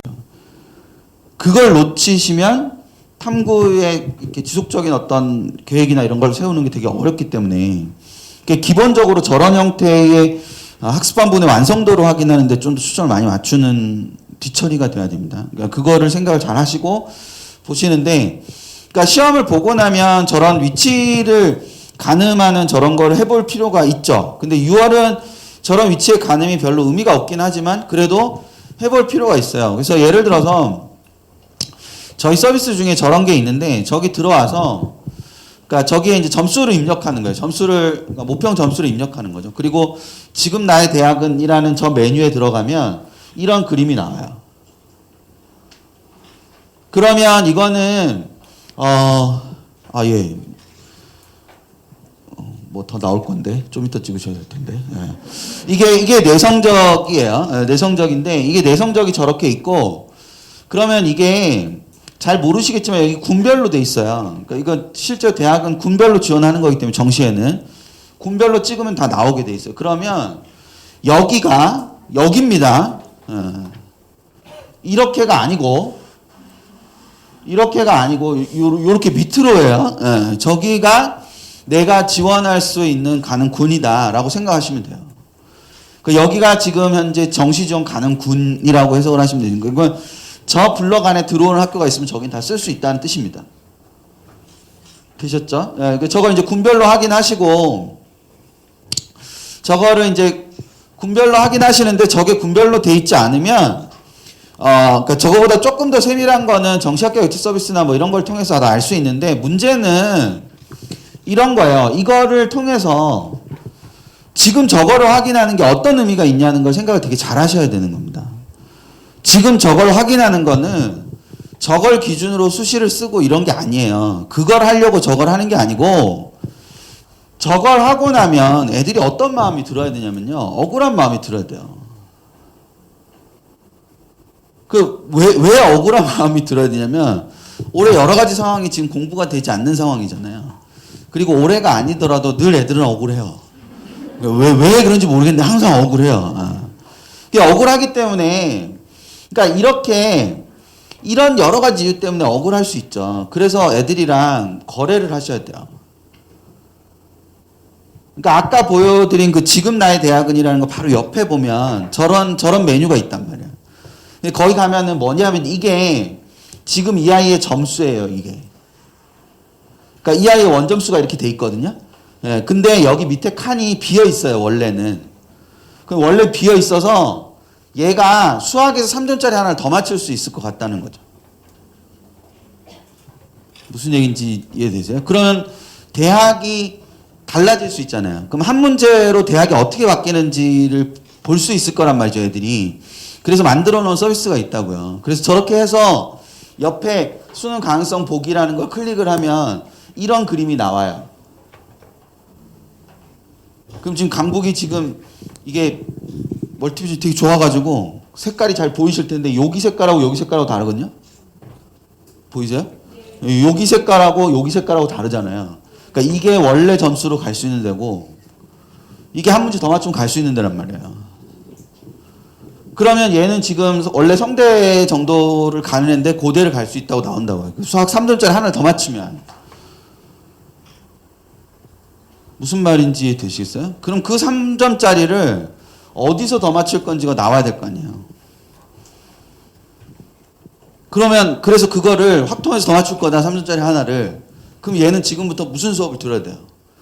확통 수업을 들어야 될 거 아니에요. 그럼 학원을 찾아가거나 인강을 듣더라도 뭐를 중심으로 들어야 되는 거예요? 학통을 중심으로 들어야 되는 거 아니에요. 공부를 그렇게 해야지. 그냥 학원 가가지고 85점 만들어주나요? 이렇게 물어보면 누가 그 얘기를 해요, 그거를. 그리고 어느 학원이 못 만들어준다 그럽니까? 지금 일단 받아야 되는데. 그러니까 이거를 명확하게 활용하는 게 되게 중요한 거라는 거죠. 그러니까 위치를 확인하는 이유는 그 위치가 어딘데 목표와 얼만큼의 차이가 있는지를 알기 위해서 위치를 확인하는 거예요. 그리고 그 목표와의 차이를 통해서 학습을 하기 위해서 위치를 아는 거지, 지금 저걸로 대학을 가는 게 아니잖아요. 6월 모의평가 위치를 어디다 씁니까? 아무 데도 쓸 데가 없는데. 요즘 재수학원도 6월 모의평가는 잘 안 봐주는데. 그러니까 이게 기본적으로 어떤 패턴을 갖고 가야 되는지에 대한 생각을 하셔야 된다고. 예를 들면 이런 애가 있어요. 올해 6월 모평에 저런 애가 있어요. 그럼 제가 저기다 이제 7.6%로 써놨는데 저게 이제 상위 누적 %인데 어쨌거나 뭐 저거까지 막 이렇게 주의 깊게 아실 필요는 없고 어쨌거나 저 정도 점수를 받는 애가 있는데 얘가 너가 어떻게 더 맞출 수 있냐 그랬을 때 국어 한 문제랑 탐구 두 문제를 더 맞출 수 있을 것 같다. 그래서 생윤하고 사문에서 한 문제씩 더 맞고 그리고 국어에서 한 문제 더 맞아서 원점수가 저렇게 변화하잖아요. 그러면 얘 누적이 7.6에서 5.5%가 돼요.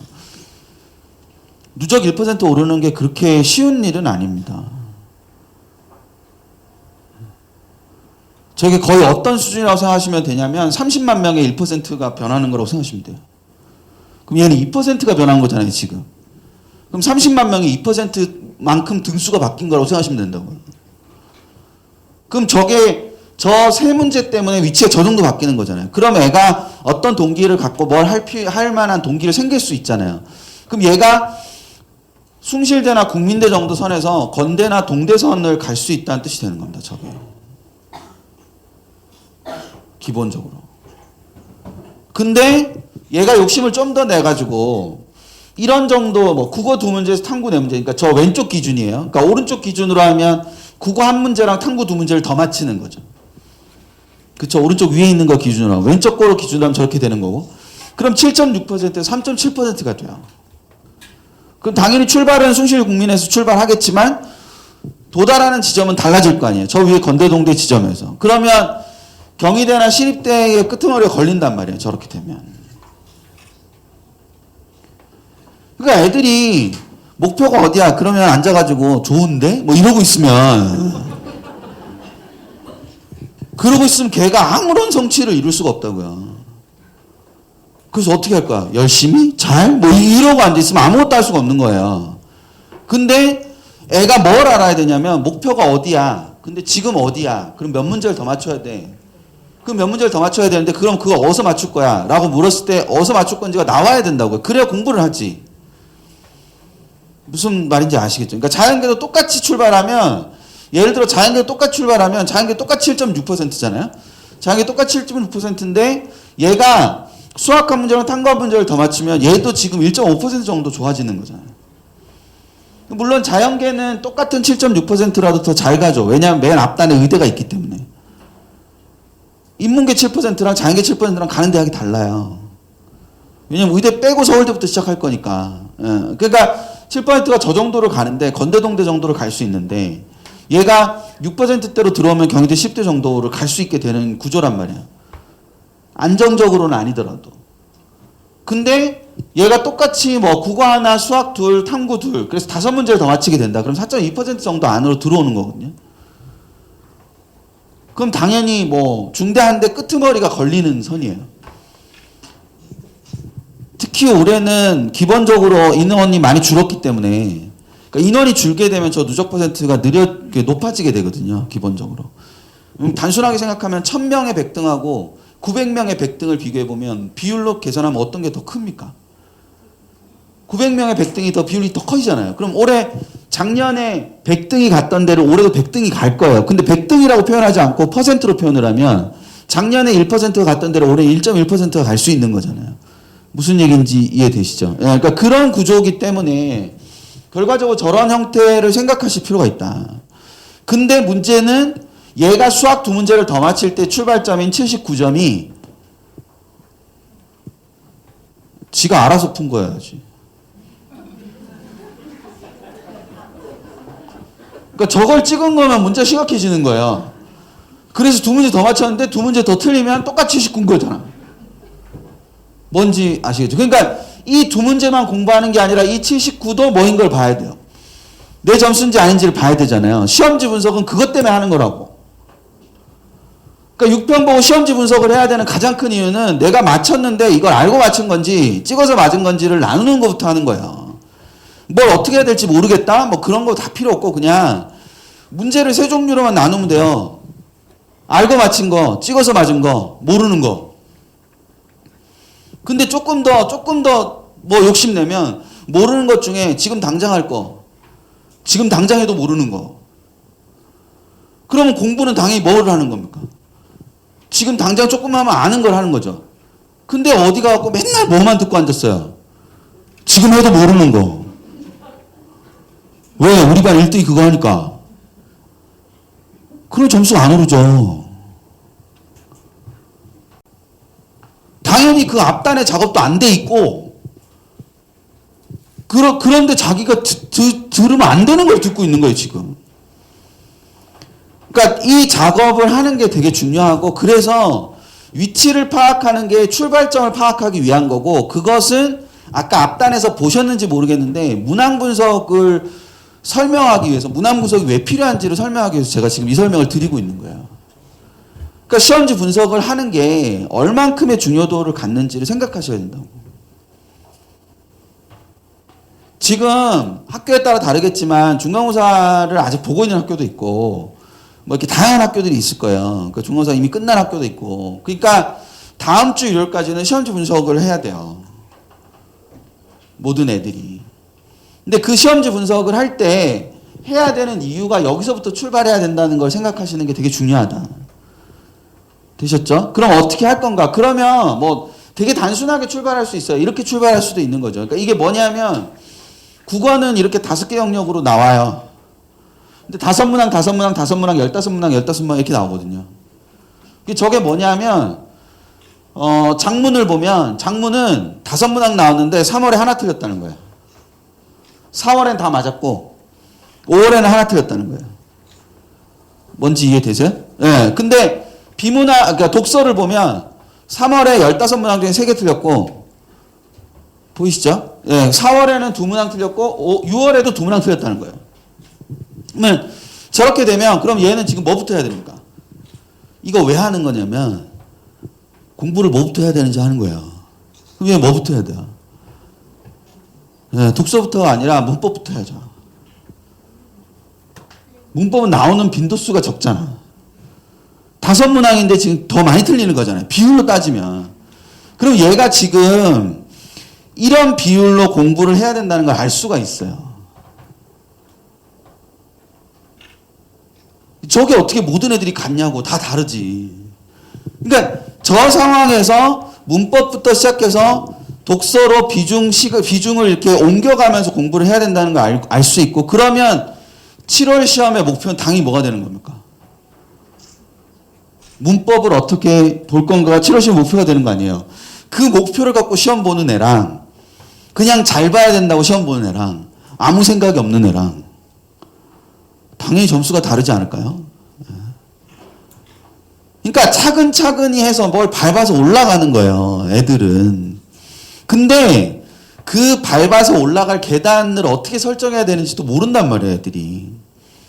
그러면 자기의 시험지로부터 출발을 해야 되는 게 맞는 거죠. 이걸 국어쌤이 들으면 저한테 그러실 거예요. 또 사기친다, 막 이럴 거예요. 저래서 점수가 올라? 막 이러면서 이럴 거란 말이죠. 수학도 예를 들면 문과다. 그러면 수원, 수투, 확통 이렇게 있을 거 아니에요. 그럼 몇 문제씩 나온 게 있을 거 아니에요. 그럼 그 몇 문제 중 몇 개 틀렸다 저걸 다 표시를 해본다는 거예요. 제 기준에 의하면. 근데 그렇게 하면 점수가 오르냐.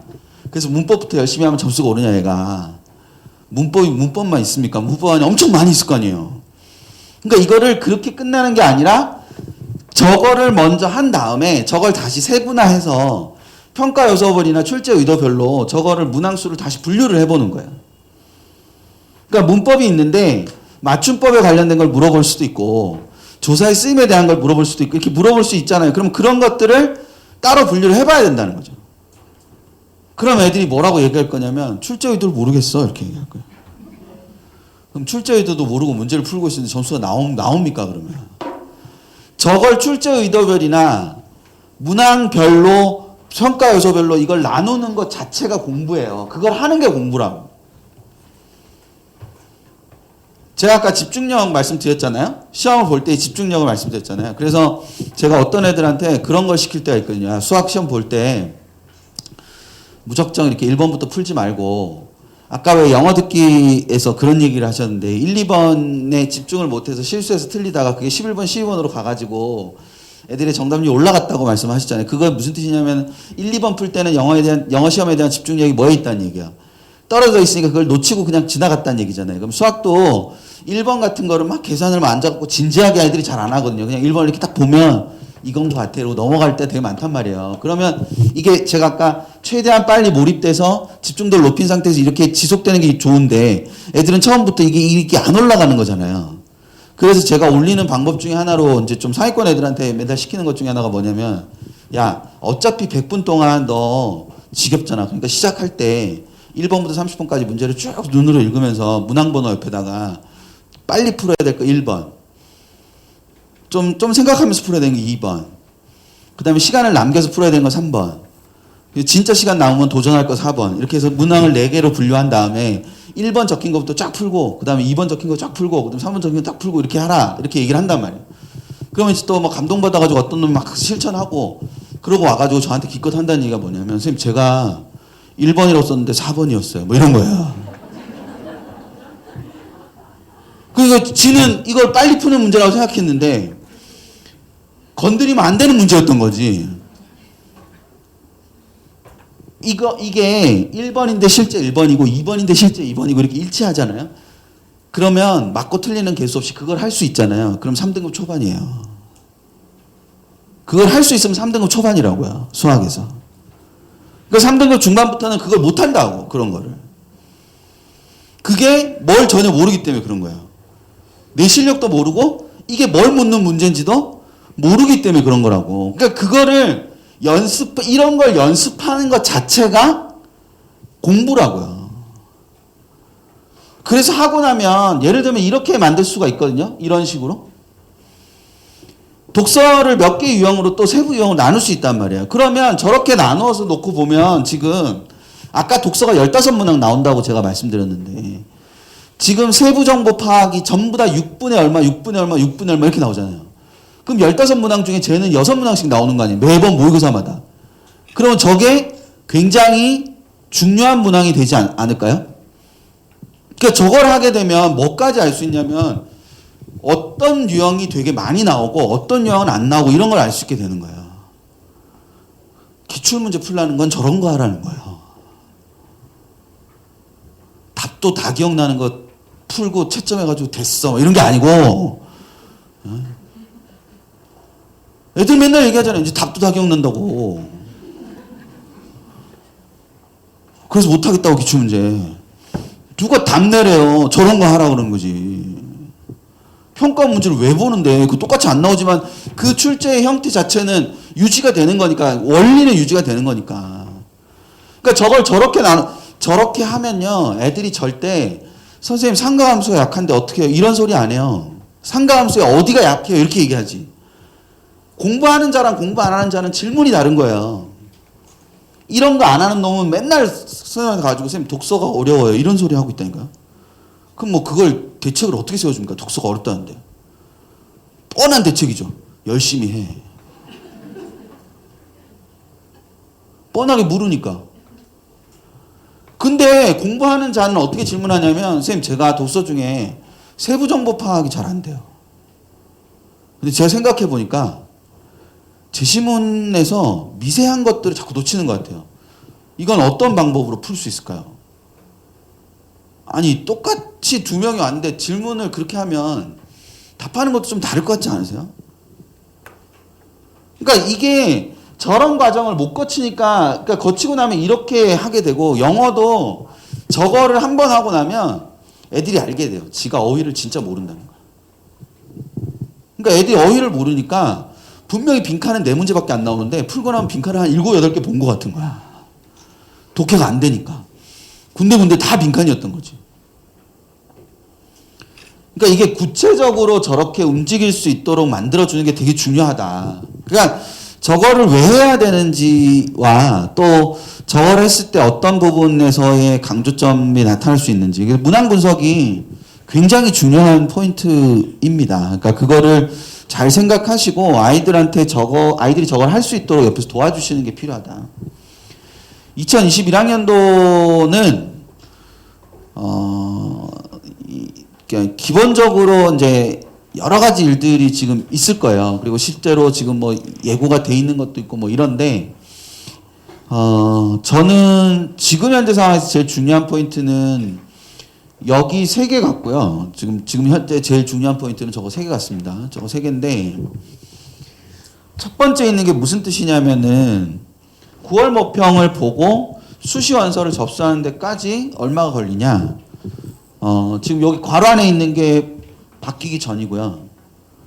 이제 일정이 한번 바꿔서 발표가 됐잖아요. 예, 그게 이제 요 밖에 있는 건 바꿔서 발표가 된 거거든요. 예, 그래서 바뀌기 전에 3일이었는데 6일로 바뀌었어요. 그러니까 목요일 날 시험 보면 예를 들어서 금, 토, 일 지난 다음에 다음 주 월요일부터 원서 접수를 했어야 됐는데 이번에 바뀌고 난 다음에는 그게 6일이 됐다는 거예요. 그러면 9월 모평이 몇 가지의 폐해를 안고 있는데 그 폐해 중에 하나가 9월 모평 보자마자 수시 원서를 접수해야 되니까 애들이 9월 모평에 집중을 못하는 거예요. 계속 9월 모평 전에 계속 수시에 대한 생각을 막 계속 하고 있는 거죠. 그래서 그냥 통과 의뢰처럼 보니까 아까 제가 강조한 수험의 집중력이 떨어지는 거죠. 아니 모의고사를 뭘 준비해서 보는 건 아니에요. 한데 모의고사를 볼 때 심리적으로는 긴장감이 있어야 되거든요. 근데 그게 전혀 없는 상태에서 보게 되는데 저게 6일이 되니까 저거를 역으로 활용할 수 있어야 됩니다. 즉 9월 모평 전에는 절대로 수시적 고민을 하지 않는다. 학부모님들만 하시면 돼요.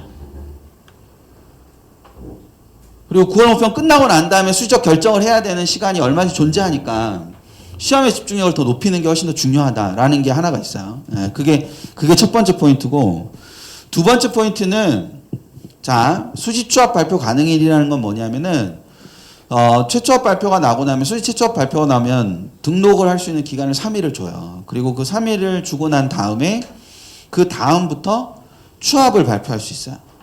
그 다음 날부터. 그럼 취업을 발표를 하면 그 취업을 계속 발표하는 게 아니라 끝나는 날이 있어야 될 거 아니에요. 그 끝나는 날까지의 기간이 바뀌기 전에 5일이었는데 바뀌고 난 다음에도 5일이라는 거예요. 그럼 저건 변동이 없는 거잖아요. 그쵸? 예. 근데 재작년에 저게 9일이었어요. 재작년에 9일이었고 작년에 7일이었어요. 되세요? 예. 그러면 9일에서 7일로 줄어든다는 얘기는 취업이 한 번이나 두 번이 뭐 한다는 얘기야? 덜 돈다는 얘기야. 근데 그게 올해 출발할 때 5일로 줄어 있었으니까 이게 또 취업이 또 뭐 한 거예요? 또 덜 도는 거죠. 그래서 올해로 하면 30날까지 등록이고 31일, 1일, 2일, 3일, 4일 이렇게 닷새가 주어져요. 이 닷새 동안 발표를 할 수 있어요. 근데 이 31일이 12월 31일이에요. 지금 일정이 다 뒤로 밀렸잖아요. 수능이 12월 3일로 옮겨가면서 일정이 다 뒤로 밀려서 이 31일이 12월 31일이 됐어요. 그럼 이 1일은 당연히 1월 1일이겠죠. 근데 1월 2일이 토요일이에요. 1월 3일은 당연히 일요일이겠죠. 그리고 1월 4일이면 취업이 뭐라고요? 끝이라고요. 그러면 30날 5시까지 등록받고 30일에서 31일로 넘어가는 자정에 대학들이 발표할 거예요. 올해는. 취업을. 그리고 걔네 31일 날 저녁까지 등록하라고 할 거고 5시까지. 그럼 31일 날 9시쯤에 취업을 한 번 더 발표해 주겠죠. 그리고 걔네를 1월 4일 날 오전까지 등록하라고 할 거예요. 뭔지 지금 뭐 이해되세요 지금? 그러면 4일 날 오후가 딱 지나면 전화 찬스를 쓰겠죠 애들이. 그리고 그날 9시면 끝이라고요. 그럼 수시 취업이 많이 나는 겁니까 적게 나는 겁니까? 적게 날 수밖에 없는 구조가 된다는 거예요. 이거 나중에 수의 설명회 할 때 얘기들 많이 할 거예요. 지금 얘기 안 하지만. 지금 몰라서 안 할 수도 있고 뭐 그런데 어쨌거나 수시 취업 발표 기간이 실질적으로 좀 감소한 부분이 있어서 그럼 결과적으로 원서를 쓸 때 공격적으로 써야 되는 겁니까? 보수적으로 써야 되는 겁니까? 보수적으로 써야 되는 거잖아요. 작년에 5차, 6차에서 합격한 선으로 쓰면 안 되잖아요. 올해는 그거보다 한 번이나 두 번이 뭐 할 거니까. 줄어들 거니까. 그러니까 보수적으로 접근해야 되는 거예요. 그러면 저게 이제 저만의 얘기가 아니라 많은 사람들이 저런 얘기를 하기 시작하게 되면 그러면 어떤 특정한 전형은 경쟁률이 아주 큰 폭으로 하락할 가능성도 있어요. 되세요? 예, 그럼 기다렸다가 그럴 때 쓰시면 되죠. 아, 그런 모험 하기 싫으세요? 예. 아, 경쟁률이 거의 떨어졌으니까, 그럴 때 쓰면 되잖아요. 6장 중에 한 장은. 그러니까 그게 흐름을 활용한다는 뜻이에요. 예, 그러니까 그 부분을 생각하시는 게 필요하다. 예. 자, 고3의 가장 고질적인 문제, 제가 아까 9월 모평에 몇 가지 폐해가 있다고 말씀드렸잖아요. 고3의 가장 고질적인 폐해가 뭐냐면 통상적으로 9월 모평 끝나고 3일 있다가 수시원서 접수를 했어요. 계속 해마다. 자, 그러면 어떤 사태가 벌어지냐면 9월 모평을 딱 보고, 제가 6월 모평 지금 보고 나서 제일 처음에 중요한 게 뭐라고 말씀드렸냐면 시험지 분석하는 거라고 말씀드렸잖아요. 근데 9월 모평을 딱 보고 나서 3일 동안 시험지 분석을 할 시간이 없죠. 애들이 원서 접수 하느라고 막 이렇게 생각하고, 원서 접수가 들어가면 또 일이 손에 안 잡히고 공부가 손에 안 잡힌단 말이에요, 애들이. 근데 그 기간에 또 자기소개서 마무리를 해야 되고 뭐 이런 게 있어요. 그러면 일주일 정도가 걸리거든요. 그러면 3일에다 일주일 더하면 열흘이잖아요.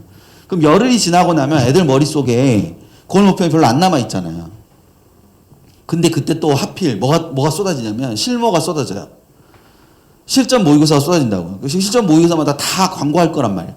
6월, 9월 완벽 적용 뭐 이런 거 할 거란 말이에요. 그럼 애들이 어차피 하기 싫은데 실무 보면 되겠지라고 생각한다고요. 그래서 그의 6월 모평을 분석하지 않고 시험 보는 재학생이 엄청 많습니다. 근데 올해는 개정교육과정의 첫 해이기 때문에 6월, 9월 모의평가 엄청 중요한 거예요. 그리고 수학은 거듭 말씀드리지만 9월에 비로소 뭔데? 전범인데 그 전범위 때 어떻게 문제가 나오는지를 확인하는 게 되게 중요한데 그것조차 확인하지 않고 수능을 보러 가니까 맨날 수능이 그 모양이지. 근데 올해는 9월 모평 보고 6일이나 지난 다음에 접수를 하잖아요. 근데 이때 분석 안 할 거란 말이에요, 애들이. 수시 고민을 하겠지. 그리고 이걸 또 일주일이 뒤로 가면 13일이 뒤로 가는 거예요. 그럼 애들 머릿속에 9월 모평 까마득하게 뭐 하는 상태인 거예요. 잊혀진 상태가 되잖아요. 그래서 9월 모평을 분석하는 게 올해 굉장히 중요합니다. 그러니까 올해 9월 모평의 중요성은 예년의 9월 모평보다 거의 한 뭐 10배, 20배 정도 됩니다. 그래서 9월 모평 이후의 집중력이 진짜 중요하고 그거를 유지하기 위해서 가장 본질적으로 해야 되는 건 9월 모평을 분석하는 겁니다. 그러니까 그걸 수시원서 접수 끝나고 난 다음에 해도 된다. 되셨죠? 그걸 수시원서 접수 끝나고 난 다음에 해도 되는데 그때 그 집중력을 가져가는 게 되게 중요하다. 그리고 9월 모평, 그러니까 수시원서 접수가 끝나면 재학생은 누가 시키지 않아도 입시가 끝난 줄 알아요. 원서 쓰면 붙는 줄 알고, 그리고 9월 모평 원서, 9월에 수시 접수 다 끝나고 나면, 끝났다, 이제. 그래서 애들이 학습 집중력이 엄청 떨어지게 된다고요. 그럼 그 애들이 이렇게 떨어질 때, 누군가 하게 되면 이 격차가 더 뭐한 겁니까? 2배차로 더 나는 거잖아요. 그러니까 9월 모평 이후에 집중을 하는 게 굉장히 중요해서 저거를 갖는 건데, 문제는 9월 모평 이후에, 자, 이제부터 진짜 시작이야. 그리고 딱 하면 집중이 돼요. 원래 공부라는 건 관성이 있어야 되거든요. 그렇기 때문에 저는 이제 그만큼 중요하진 않지만 다음 주 일요일, 그게 6월 28일인데 6월 28일 이후부터 9월 27일, 그러니까 저 때가 수시 원서 접수 중간 지점인데 저 때까지의 13주 동안의 계획이 필요합니다. 그러니까 저 계획을 짜서 실천을 하다 보면 집중력이 좀 올라간 상태에서 9월 모평 이후를 뭐 하게 되는 거예요? 맞게 된다는 거죠. 뭔 얘기인지 이해하시죠? 예, 그래서 이게 되게 중요해서 이걸 만들어 두는 게 필요하다는 거예요. 근데 저 때 꼭 들어가야 되는 게 뭐냐면 나는 자기소개서를 언제 쓸 건가? 몇 번째 주차에 쓸 건가? 저게 정해져 있어야 돼요. 안 그러면 계속 자기소개서 쓴다고 뭐 어쩌고저쩌고 뭐 이러고 있을 거란 말이에요. 만약에 논술을 해야 된다면 논술을 언제 준비할 건가? 뭐 저런 게 돼 있어야 된다. 심지어 저 13주 안에 애들이 기말고사를 볼 거 아니야. 그러니까 기말고사를 볼 때 나는 학습의 어떤 포인트를 어디서 잡을 거고 어느 정도의 시간을 배분할 건가 이런 것들에 대한 것이 명확하게 서 있어야 된다. 저 13주가 되게 중요합니다. 실제로. 그러니까 이 13주의 탄력이 저 뒤에 집중력을 만들어낼 거라는 게 올해는 지금 애들이 학습에 시동이 안 걸리는 애들이 되게 많거든요. 그러니까 실질적으로 그렇잖아요. 근데 그 시동이 뒤늦게 걸리게 됐을 때 그 뒤늦게 걸린 시동이 9월 모평이 끝나고 나면 꺼질 가능성이 굉장히 높단 말이에요. 근데 그걸 유지를 해서 가는 게 필요하고 그러려면 그 단계에서 공부를 요 앞단에서 공부를 하는 게 되게 중요한 요소다라는 거. 그걸 생각을 해 두실 필요가 있습니다. 그거를 염두에 두시되 입시적으로는 뭐 이런 일들이 있는데 이거 뭐 별로 필요하지 않고요. 예, 이것도 별로 필요하지 않습니다. 이거 하나만 말씀드리면 그 대학들이 발표를 하고 있잖아요 지금. 예, 근데 잘 생각하셔야 되는 게 뭐냐면은 3학년 1학기 비교과 중요하지 않습니다 원래. 그 연대가 3학년 1학기 비교과를 안 보겠다라고 발표하는 건 굉장히 정치적인 행위예요. 해도 티는 안 나지만 아무것도 안 하긴 그런. 그러니까 이게 그런 부분에서 크게 의미가 있다고 말하기 어려워요. 그런 게. 그 모든 걸 떠나서 올해 학종은 되게 공격적으로 써야 되는 해입니다. 원래. 왜냐하면 2024학년도부터 서류가 굉장히 많이 줄어요. 그럼 대학들이 올해 애들을 서류가 없는 상태에서 뽑아보고 걔들이 학교 다니는 걸 보면 잘 뽑았는지 못 뽑았는지 확인할 수 있잖아요. 그래서 올해와 내년은 변수가 많은 해입니다. 원래. 그러니까 원래 이 이유 때문에 학종의 변화 가능성이 되게 많았어요. 그러니까 학종을 공격적으로 써야 되는 해는 맞아요. 근데 그게 팬데믹 때문에 그런 게 아니고 원래 대학들이 그런 생각을 가지고 있었던 요소가 있었단 말이에요. 그리고 또 하나는 물론 이런 게 있죠. 그리고 최저의 변화에 따른 유불리가 존재할 수도 있고. 그래서 학종의 접근은 공격적인 접근을 충분히 할 수 있는 해입니다. 그거는.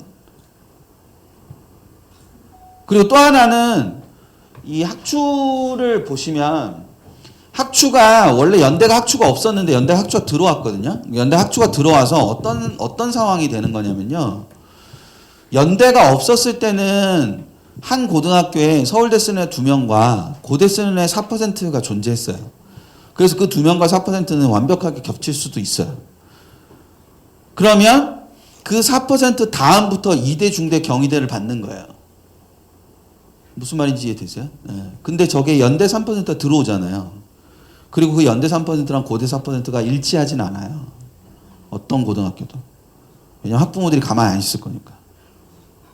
그렇지 않을까요? 네. 그러니까 서울대 2명이 연고대 3%, 4%에 뿌려질 수는 있으나 이 3%와 이 4%가 완벽하게 같은 고등학교는 없을 거란 말이죠.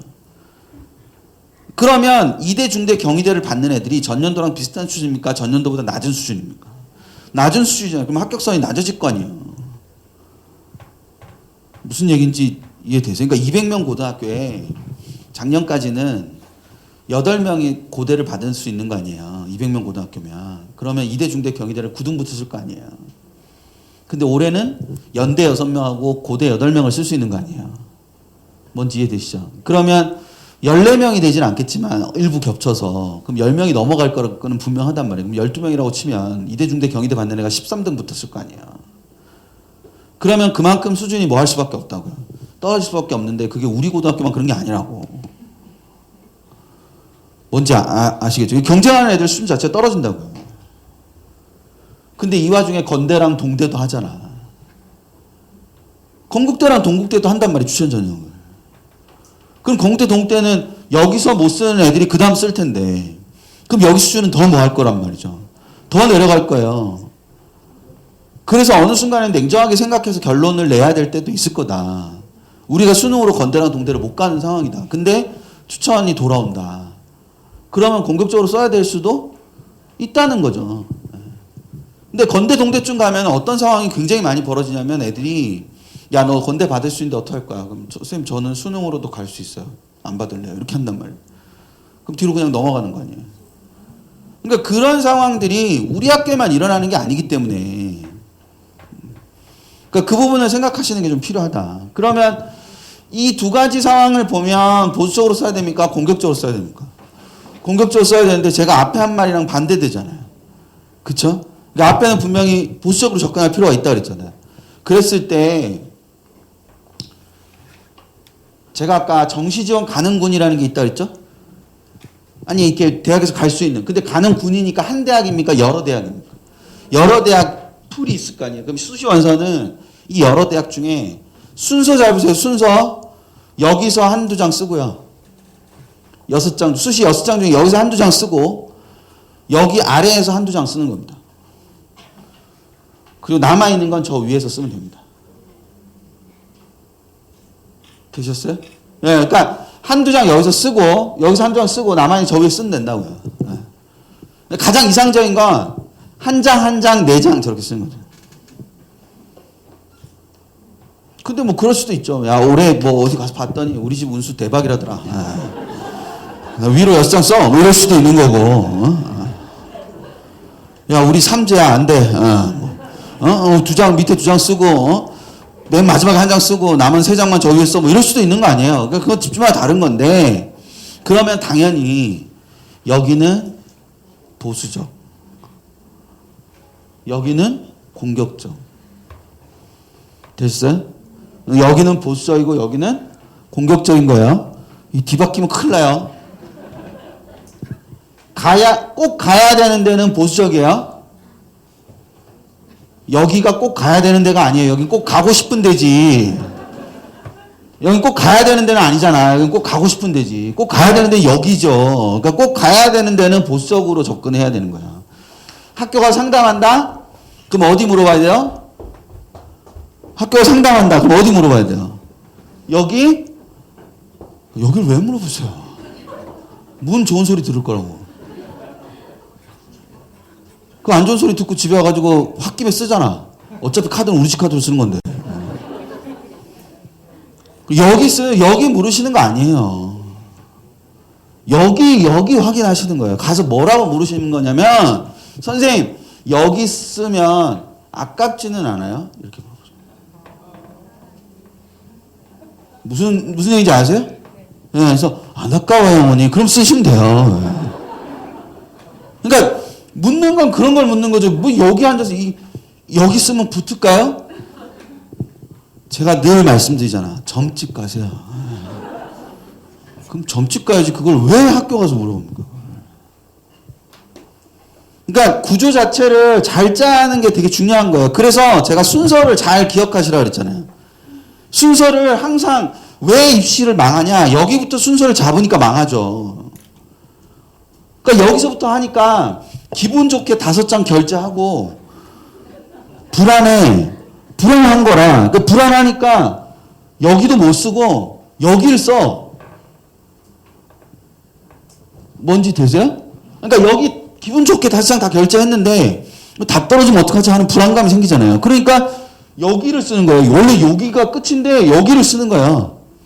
여기 쓰면서 다 무슨 생각하면서 써요? 여기만 되진 않을 거야. 이러고 쓰잖아요. 근데 결론은 어떻게 돼요? 여기만 되죠. 그러니까 여기서부터 쓰는 거고 여기가 결정되잖아요. 여기 결정되면 여기 뭔 짓 해도 되잖아. 아무도 모를 텐데 뭐. 되면 신문에 나고. 됐는데 뭐 신문에 나는 게 어때? 그런 거 아니에요? 그러니까 이게 기본적으로 어떤 틀을 갖고 있어야 생각 되게 잘 하셔야 된다니까요. 그래서 저걸 지금 결정하실 건 아무것도 없기 때문에 지금 결정 못 해요, 저거를. 저건 지금 결정 못 하니까 8월 중순이 고3들 방학이에요, 보통. 8월 중순 전까지 여기 2개 대학, 여기 2개 대학 순서 역시 순서가 그렇죠. 그리고 여기 6개 대학을 정하세요. 8월 중순까지 저거 하시면 돼요. 2개 대학, 2개 대학, 6개 대학 정하시는 거예요. 특히 밑에 2개 대학은 아이랑 꼭 얘기하세요. 그리고 저 위에 6개는 엄마 2개, 아빠 2개, 애 2개 이렇게 하면 돼요. 그렇게 하시면 돼요, 그냥.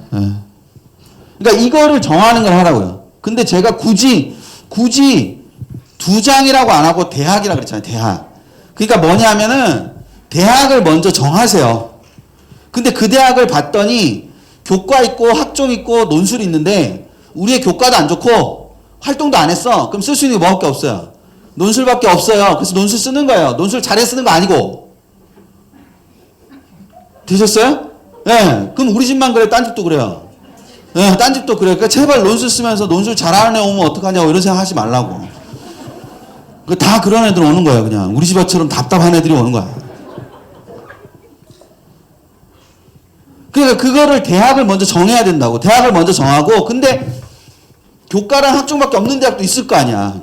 그러면 그래서 우리가 못 쓰는 대학도 있을 거 아니에요. 그래서 이거 2개, 6개인 거예요. 왜? 원래 수시원서 6장인데 이거를 범위를 넓혀 놓는 거잖아. 그러니까 대학을 먼저 정하고 그 다음에 전형을 보는 거예요. 누가 전형부터 먼저 정해요. 아니 똑같은 전형이어도 이 대학엔 경쟁이 있지만 저 대학은 경쟁 없을 수 있는데 그런 거 아니에요? 네, 그럴 수밖에 없는 구조니까. 그러니까 8월 중순까지 이거를 다 정하는 걸 먼저 하셔라. 그리고 이 범위가 여기부터 출발해야 되니까 그러면 우리 애가 지금 여기 있는데 몇 문제 더 맞출 수 있는지 애랑 얘기를 했을 거 아니에요. 그래서 만약에 2문제를 더 맞췄다. 그러면 여기까지 올라간다. 그럼 여기가 뭐가 되는 거예요? 정시지원 가는 군이 되는 거죠. 그럼 여기서 2대학 고르고 요 아래에서 2대학 고르고 저 위쪽에서 6개 대학 고르고 뭔지 되셨어요? 네, 그러니까 그 포인트를 생각하시는 게 되게 중요한 거다. 그러니까 저게 저렇게 움직일 수 있도록 전체적인 그림을 그리시는 거를 좀 염두에 두셨으면 좋겠다. 되셨죠? 예. 그 학생들도 좀 있는데 학생들은 공부하면 돼 그냥. 이런 거 고민하지 마 이런 거. 엄마 아빠가 할 거야. 나눴으니까 그런 건 해야지. 그러니까 엄마 아빠가 이런 거 할 거니까 여러분은 그냥 공부만 하면 돼. 그래서 이 정시지원 가는 군이 지금 여기인데 원서 쓸 때 여기 가 있는 게 목표면 돼. 그래서 여기 대학은 쓰면 안 되는 대학이 되는 게 중요한 거야. 여기 쓸까 말까 고민하거나 꼭 가야 되는 대학이 되는 게 아니라 절대 원서 쓰면 안 되는 대학. 왜? 너무 아까우니까. 그런 대학이 되는 게 중요해서 그거를 하려고 하는 게 되게 필요한 요소니까 그거 생각을 하고 그 학부모님들께서는 고민 많이 하시고 고민이 많이 되면 어느 순간에 좀 접으실 수도 있어야 돼요. 그거 한다고 해결되는 거 아니잖아요. 전셋집 찾는데 뭐 고민한다고 전셋집 나와요. 예, 갑자기 나오는 거지. 예. 그러니까 그런 거 생각하시되 그 네이버에 밴드라는 게 있죠. 밴드라는 어플이 있는데 그 밴드 어플에 이투스라고 검색하시면 밴드가 하나 나와요. 예, 거기 이제 학부모 밴드로 저희가 이제 연구소에서 운영하는 밴드인데, 예, 그래서 밴드에 들어오셔가지고 다른 학부모님들이랑 불안을 공유하시면 됩니다. 예. 예, 그 밴드의 목적은 이제 불안의 공유에 있어요. 예, 그래서 거기에 이렇게 우리 애가 고3인데 아직도 정신 못 차리고 공부 안 해요 이러면 그 밑에 엄청 달릴 거예요. 여기는 어느 지역인데 저희 집 얘기인 줄 알았어요. 그래서 막 달릴 거예요. 근데 왜 그 살면서 나만 그런 게 아니라는 게 되게 큰 위안이 될 때가 있잖아요. 예. 근데 거기 이제 보면 나랑 비슷한 고민하는 사람들이 많이 있을 수 있어요. 그게 이제 제가 우스갯소리처럼 얘기했지만 뭐 어떤 전형을 써야 되는데 그 전형을 잘 모르겠다. 그리고 거기다 이렇게 하면 서로 고민을 좀 나눌 수도 있고 뭐 이럴 수 있을 거 아니에요. 그러니까 그런 부분들 많이 좀 활용하시면서 보셨으면 좋겠습니다. 예, 오늘 긴 시간 고생 많이 하셨습니다. 감사합니다.